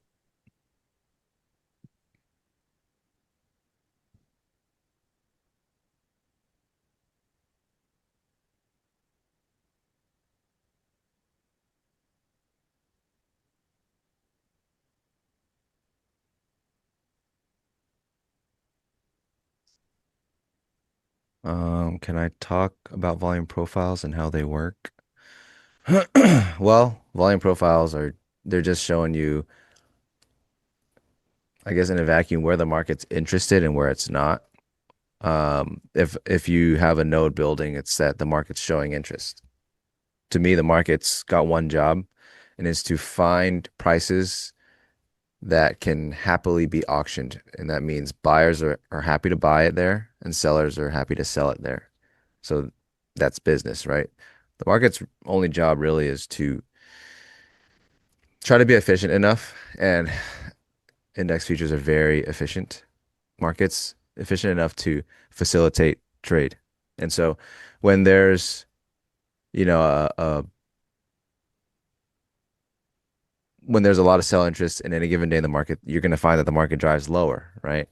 And for me, I don't subscribe to the whole like this is their plan, this is what they want. It's just buyers and sellers. Sellers want to sell, buyers want to buy. And if the market is showing a lot of sell interest, they need to find its job is to find a spot where there is equal buy interest. And so it keeps driving down because, well, on that given day, there's not enough buy interest to fulfill all of the sell orders. So it's going to keep driving lower and lower and lower until it finally finds its balance of, all right, everyone that's trying to sell, we have found buyers for you to sell to, and buyers, we have found sellers for you to buy from. And it could be a long ways down before they find that, right? Because if you sitting at your desk as a retail trader even is looking at the market and going, I don't want to buy this.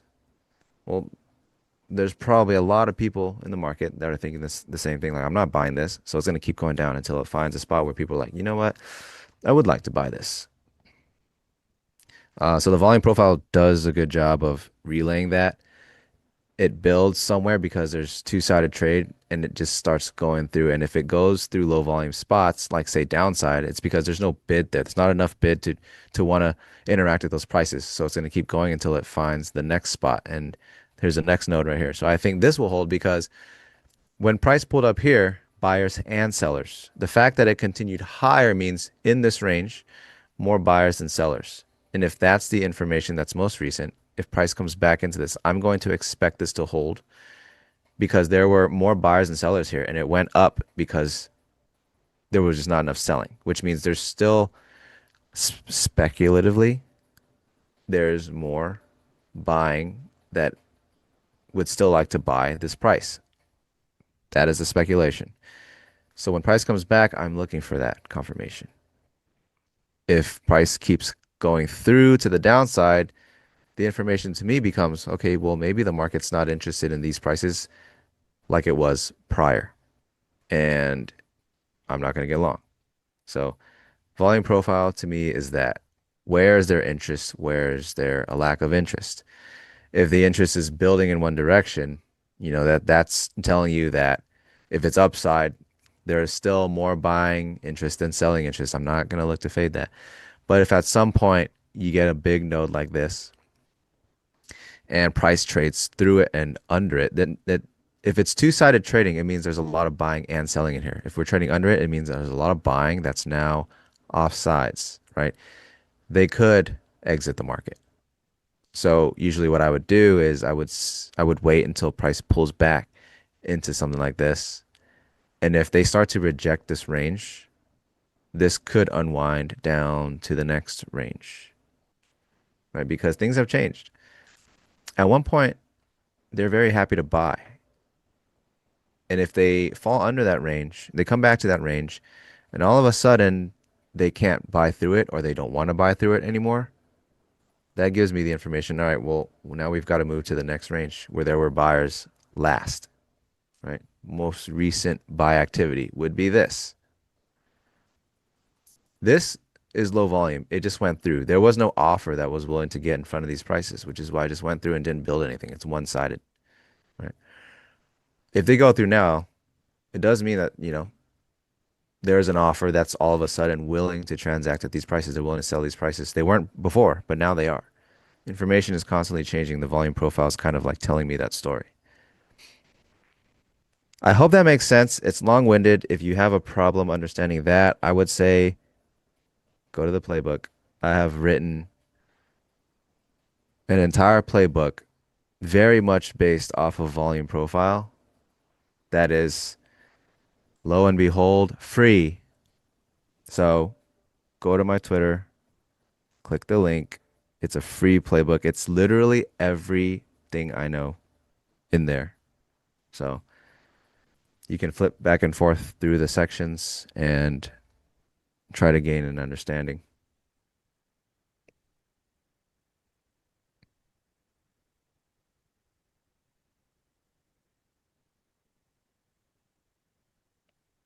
Yeah, I mean, I hope I hope that was clear. I don't know if it was. I'm just like word vomiting. So you guys get what you get. I just hope I'm not. Am I still on? It looks like I fixed my issue. My Twitter's in the description, the stream description thingy. I think. Someone please confirm in the chat. There's If no it's still there. recipe or promo code for Panda Express, unfortunately, included. No, you have to in pay for said that. playbook. That's paid for. You have to buy the course to get the promo code.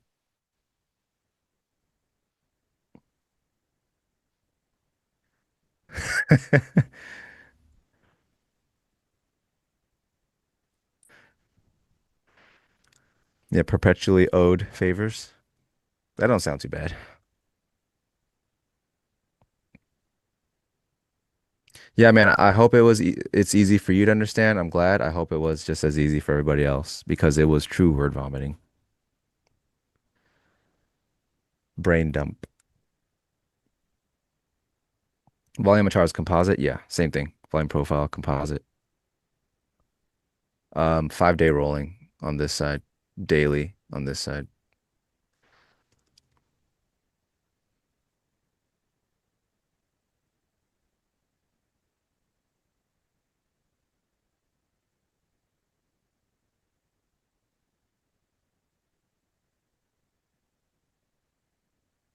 Trump is speaking? Oh, joy.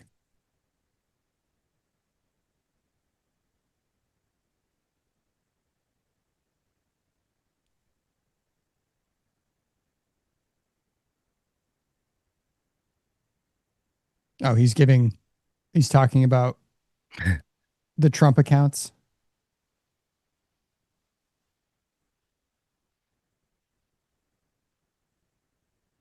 Mr. Monopoly. Is that how you say it? M Monopoly. I like a 5-day rolling. Two reasons.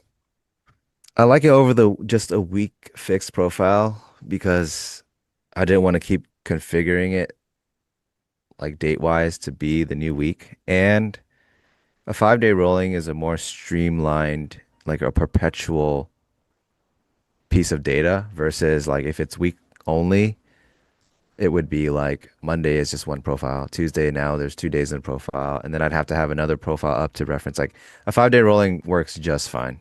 It doesn't have to. You don't have to get too fancy with it for sure. So a 5-day rolling does the job. It's five. It's the most recent 5 days, and it doesn't have to be any more intricate or zoomed in than what's happened the most recent 5 days. Because I do you have these daily profiles as well. If I need to reference something prior, which I always do, right, for my zones and my levels, they're all based off of the daily profiles, then I'll do so. But having the daily profiles and a prior week and current week is just too much information overlap. It's just too much noise. It's just like having a chart full of lines. Like, well, at what point does anything mean anything? So you'll notice on my high time frame, like try to ignore all the zones and the lines, but the only thing I have is prior week high, low value in the weekly open. It's nothing else. If I need anything else, the volume profile, the daily profiles will tell me, and I'll go from there.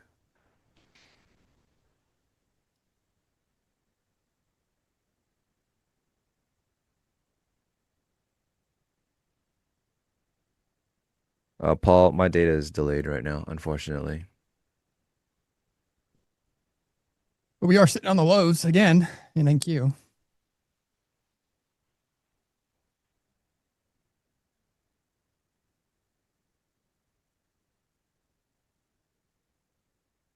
$24 plows and yeah, my intraday execution chart. I only have RTH profile. I don't use anything beyond that.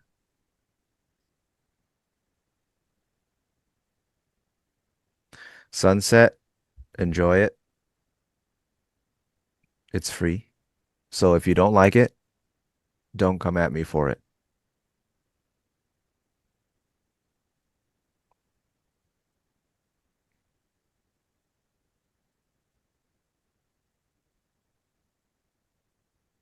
Value areas, 70% of the overall volume for the day. That will be the value area. It's just where most of the interest has been in price.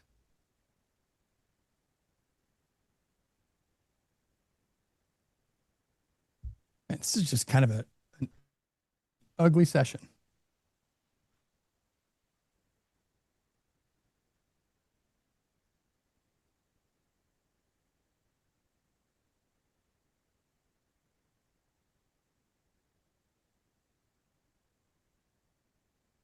Yeah, if you guys haven't yet, sign up for the competition next week. Was it on a Wednesday, I think? On the 4th. Yeah, it's a Wednesday. It's a Wednesday. Ah, he's back. Yeah. Yeah, I thought Business Duck took PTO or something, but Nick has to step away for a bit. They had to go get him. They had to go get him, and I was like, "Excuse me? What do you mean? What do you mean he's not working? Business never stops."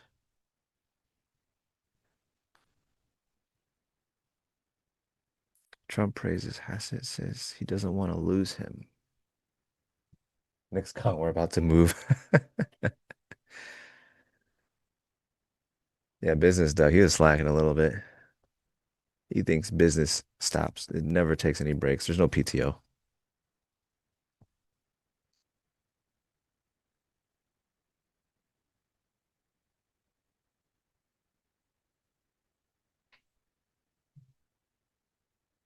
Yeah, if anyone's looking for anything in the market,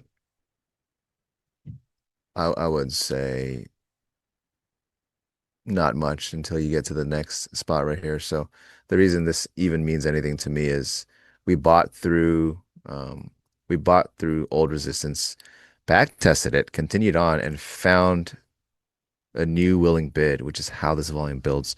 The fact that it continued onwards and started building higher means that this could definitely hold for a bid.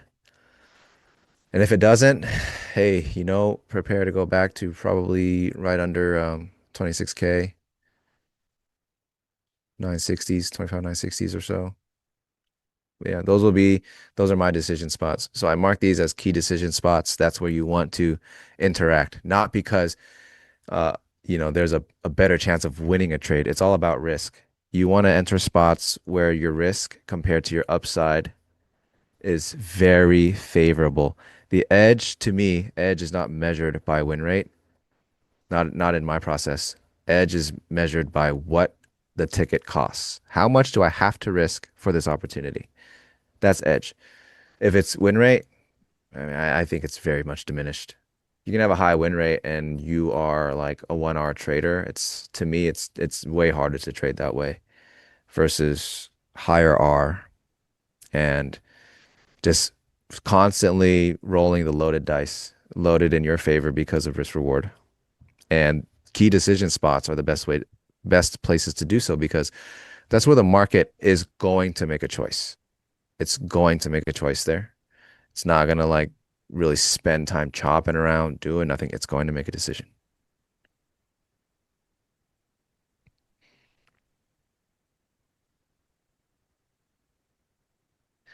If I'm trading prop, it's only 150K accounts. Yeah. I just need the extra loss limit. If they had bigger ones, I'd trade bigger ones, but they don't exist. But yeah, for a long time now, since like almost since for the entirety of me trading on NT Live, it's just been cash. It's just been easier. Especially easier to stick to a process, that's for sure. It's a lot harder to do so trading prop for me. I think the 300K suck, honestly. I think 150K is the best. Keep selling pullbacks at the 9. I mean, hey, look, when the EMAs sloped, there is some pretty good edge in just following the 9. So, Dr. Steve, I'm glad you're doing just that and you're getting paid. Don't have to overcomplicate markets. I know some people like to, and those people seemingly always have some strategy to sell you, right?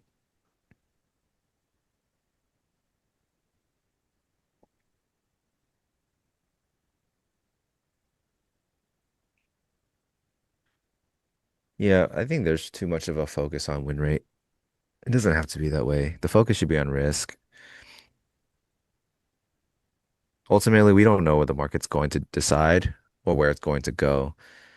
But if you can, you can load that dice where every time every time your trade doesn't work out, you lose so much less than if it does work out. You're going to make money. That's literally, to me, edge can be simplified down to exactly that. You're going to speculate on market decisions. You have no power over its decision, and you're never going to know. And when you're right, you get paid more than when you're wrong. The market, the only thing we do control is how much the market takes if the idea doesn't play out. And so take advantage of that. Yeah, the goal is to be okay when the market makes its decision, for sure. That means your risk is properly being managed and your equity curve is going to go up and to the right, no issues.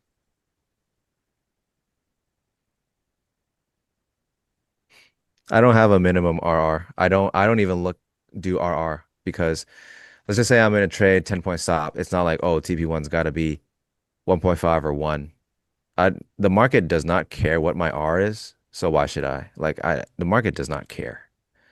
The first my trade is always framed as, all right, what's my risk and how much of a runway do I have total, right? And within that runway, where can I start to peel off the trade? And if all of that makes sense and I do have a distinct advantage with that setup, I'm going to take it, and I'm just going to keep, scaling out as the market slows down while it's going in that direction or something. But there's no like, oh, I got to make at least this on this. It's based on the idea. If the idea is a long, I already know, okay, this is a pretty good runway back, and I think we can reasonably get here. And now I'm looking at here. How far is here versus where my risk is? That's literally the thing. There's no R. I don't know what the R multiple would be on my trade when I'm scaling out. The market really does not care. So I don't see it that way. The runway. Well, one example is like, I don't know if you've seen my playbook or my YouTube, but it's very much outlined there. Say the market dumps, huge dramatic move, imbalances in my footprint. We're 150 points away from the 9 EMA. And I think this is where the market can catch. We're in a high time frame zone. I think we can revert back to the 9 EMA from here. 150 points away. My runway is 150 points at the time. What's my risk then? Right? If I have to risk 15, I have a 150 point runway. I'm getting in this freaking trade. I don't even need the whole 150 points. I don't even need 100. I'll take 40. I'll take 50.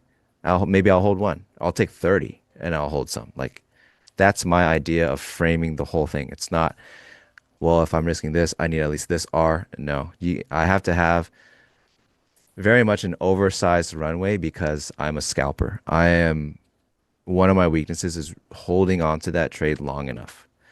So I need a big runway so that I can scale out along the way and the R still makes sense over a long period.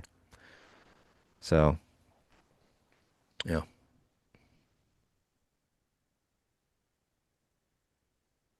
Trump's on stage with Nicki Minaj and Kevin O'Leary. So clearly, this is Mike Judge's Idiocracy was not a movie. It was in fact a documentary.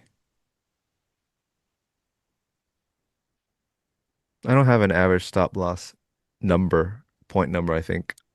It's really like ATR. What's the market really doing, right? My stop loss, say last March, April, my stop loss was like 35 points. Some days my stop loss is, yesterday I had a 6-point stop loss, right? It really depends on the day. Yesterday, a 6-point stop loss was feasible because that was one ATR too. I looked at it, I was like, huh, my stop's really tight. And then I looked at ATR, I was like, well, the market's pretty tight, so this is fine. Right, today stop losses or 10 ATR on my 1 minute. It's 10. ATR is 10 right now. So stop loss is probably going to be around 10, I would think. It really depends on the setup. There's no, like, it's not number based because, like I said, the market does not care. The market does not care about what's your 1R, 2R, 3R. You want to stay within 10 points. If you really have like a number you want to stay in between, like 10 points, the best you can do is on that trade setup, mark out where your trade's invalidated, and you have to have a limit order like X amount of points above or below it. That's the best you can do if you want to stick to a set number of points as a stop. To me, that's not how I work. It's just dependent on the market movement. Nice little puke here. Yeah. Overnight low in Q, prior day high. Yeah, coming So in. this is this spot. They're getting close to it, I would say. Where would it have to be? Yeah. Right under 26,100. That's where you can start looking to see what's going on.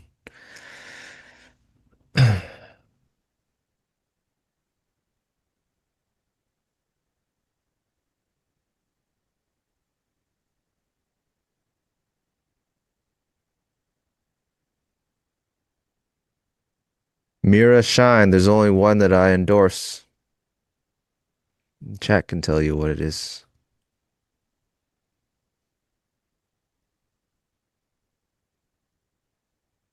Yacht.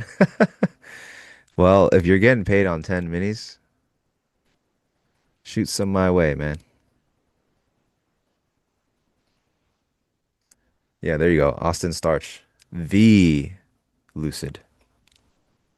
right along there with the Bitcoin. Mm-hmm. What is the Bitcoin doing today? The Lucid.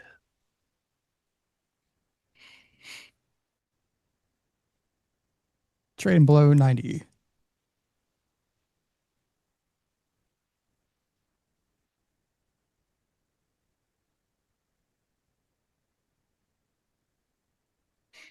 Yeah, Mira Shine, if you're gonna pick up Lucid accounts, word on the street is if you use code XYZ, you have zero drawdown on your trades. It's just what I heard. Just what I heard.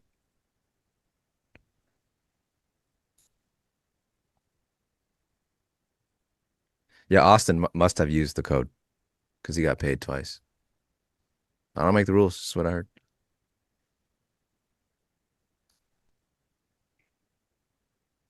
Dude, the nine is just paying, man. The nine be paying today. Dr. Steve, what's for dinner, man?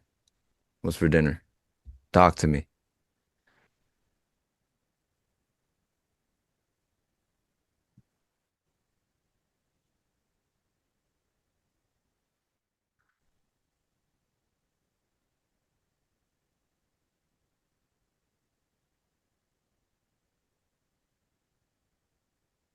Well, maybe he made so much money he just left, turned off his charts and left, grabbed his cash. Who?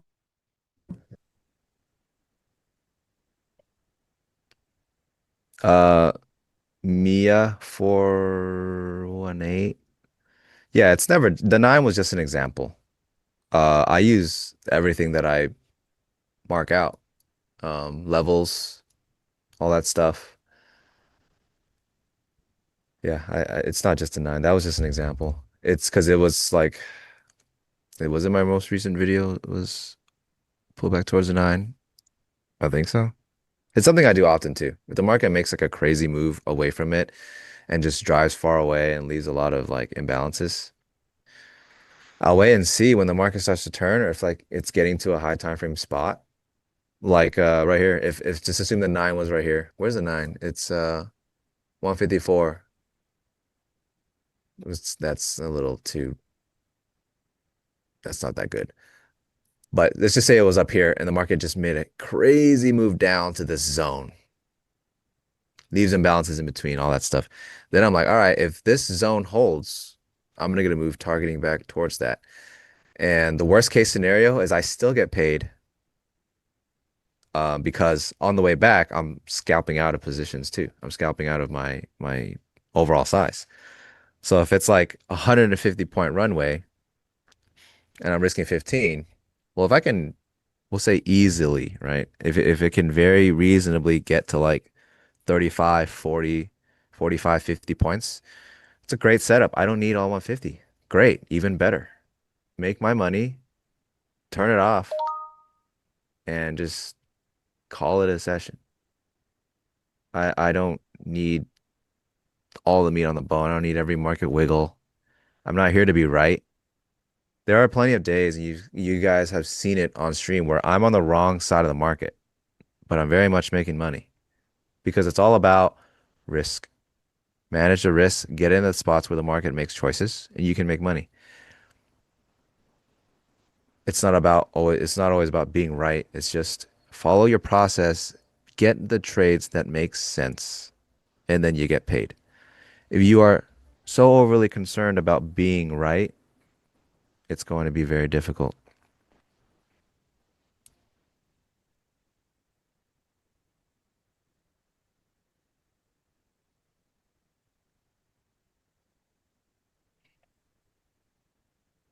Yeah, DX, thanks for hanging out. I hope you hit the like and subscribe. Yeah, fun show to just kind of take a step back and just open up the floor to you guys versus us kind of managing trades and trying to articulate things too. Yeah, I think Dr. Steve really just left. He made all that money and decided, you know what? I'm too good for these people and just left the stream.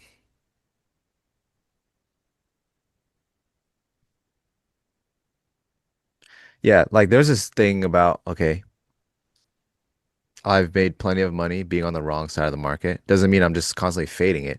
There are setups that are occurring. There are things that are occurring that I can take advantage of. And on the flip side, how many times have we seen people call the markets, but if you ask them to show you how they executed it, oh, they didn't.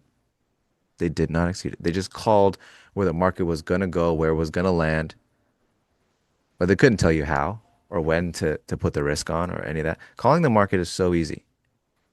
It's executing that is very hard. So it's like, oh, market hit this level, given in advance. I told you. Okay, well, how rich are you now then? Everyone's a genius till they put size on. Yeah. Yeah. Execution is tough. It is tough. I can sit here and look at all these zones like, wow, look how great they are. They work out like perfectly. And it's like, well, then you should have made plenty of money, right? Like, oh, well, about that. I think the last day, there was a day last week where I lost 6 grand and the market did exactly as I planned it. Then why the hell did I lose 6 grand? I didn't follow it well enough. I didn't execute well enough. I think it was on a Wednesday or Tuesday. It broke. It broke the way, it broke in the direction I thought it would on each of the trades. But the very little things screwed me up. Execution lapses. It happens.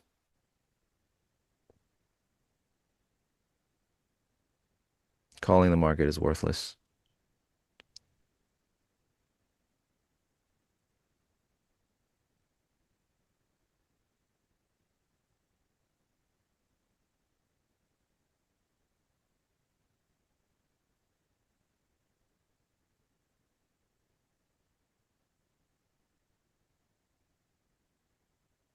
Hate when that happens. Yeah. Yeah, it's the worst. But that's the game. Near misses will change your P&L drastically, but just manage risk. You'll be all right. I want to see us just push back to 100. I mean, they're so close right now It's to like the top of yesterday's range. yeah, they'll definitely tap that, and we'll see what they do. Anyone who's just trading the 90 MA has gotten paid enough for the day to just not even care at this point. Yeah.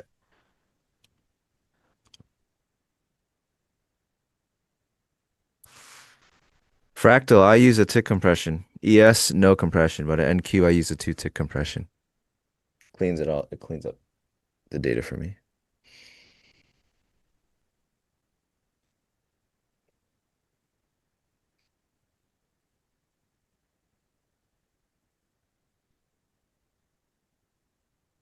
Yeah.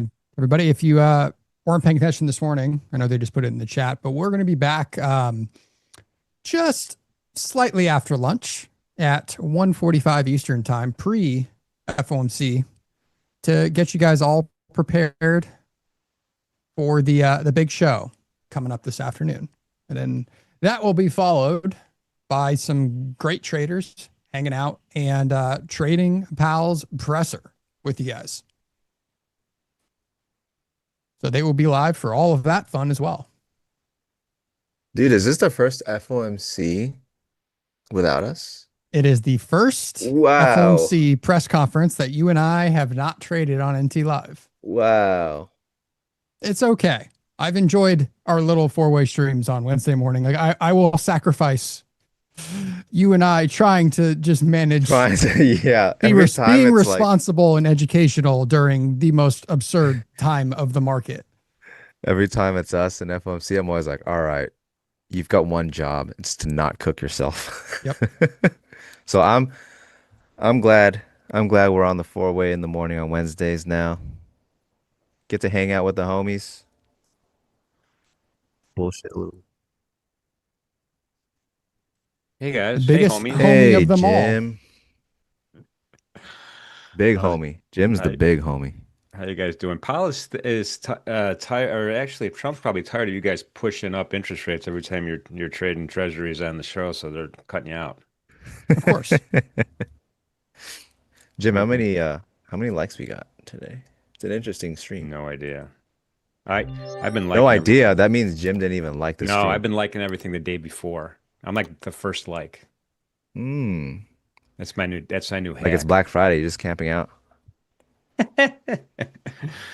Oh my God. Like there's a sales at Bucky's, man.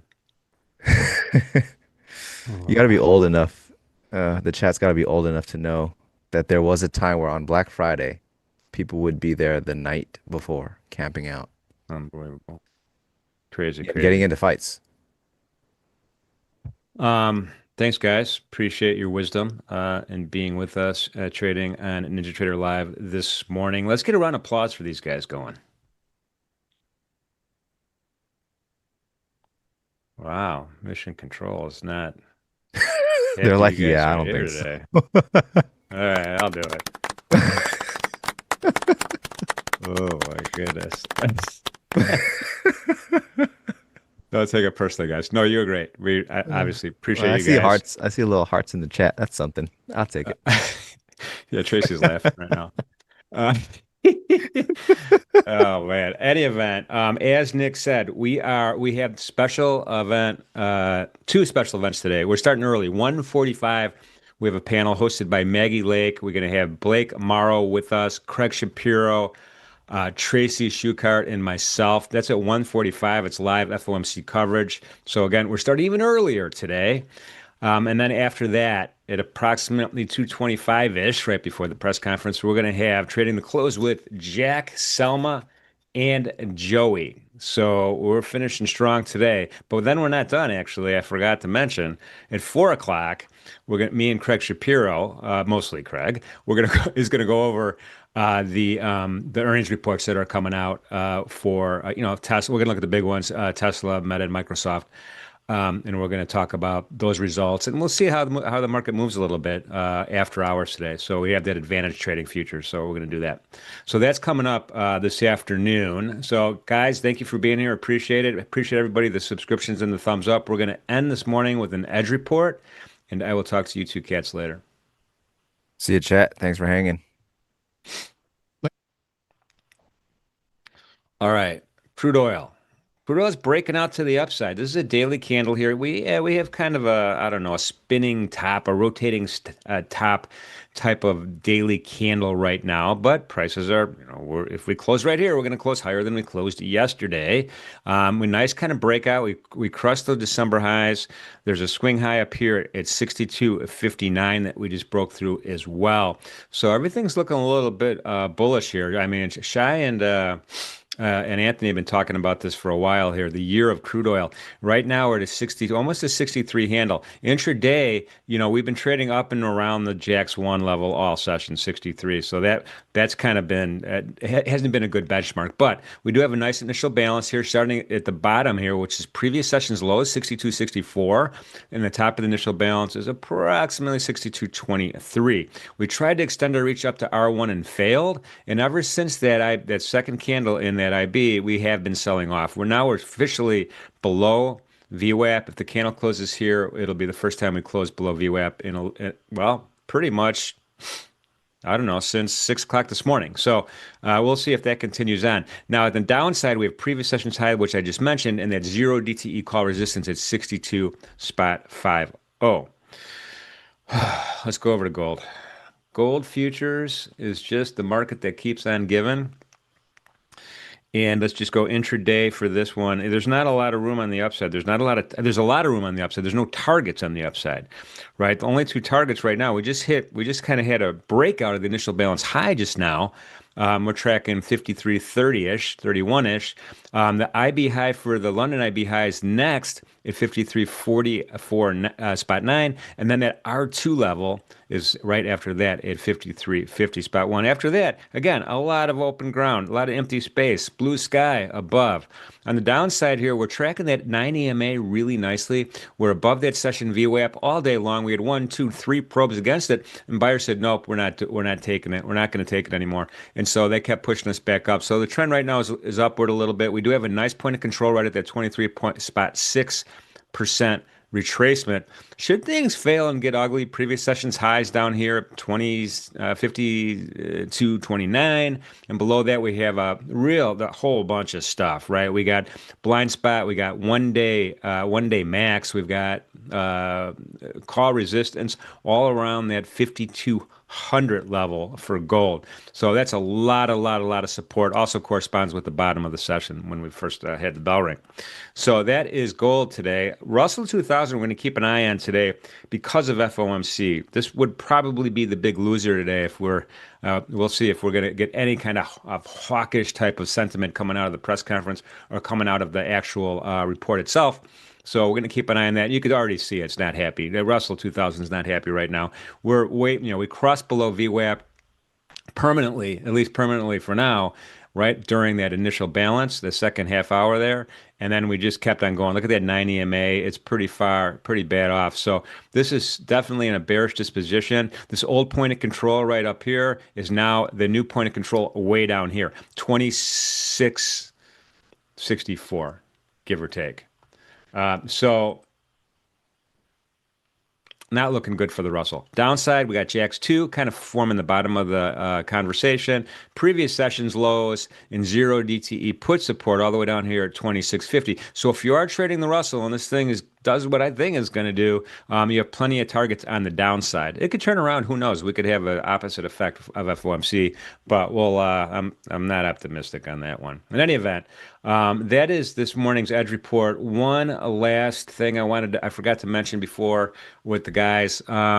February 4th, Arena Challenge, arena.ninjatrader.com. It's open to everybody. It's going to be, we have 4 highlighted featured traders though. We have the 4 that we saw today. We have XYZ, we have Nick for a tick, we have Leo, and we have Kane, and they're going to be battling out among themselves in addition to whoever could, wants to pop in. It's a lot of fun. It's a great educational experience. It's trading under a little bit of pressure, right? You're competing with everybody else, and also you get to use the NinjaTrader software and kind of get a feel for it if you haven't used it before. So that's coming up February 4th. Don't miss that as well.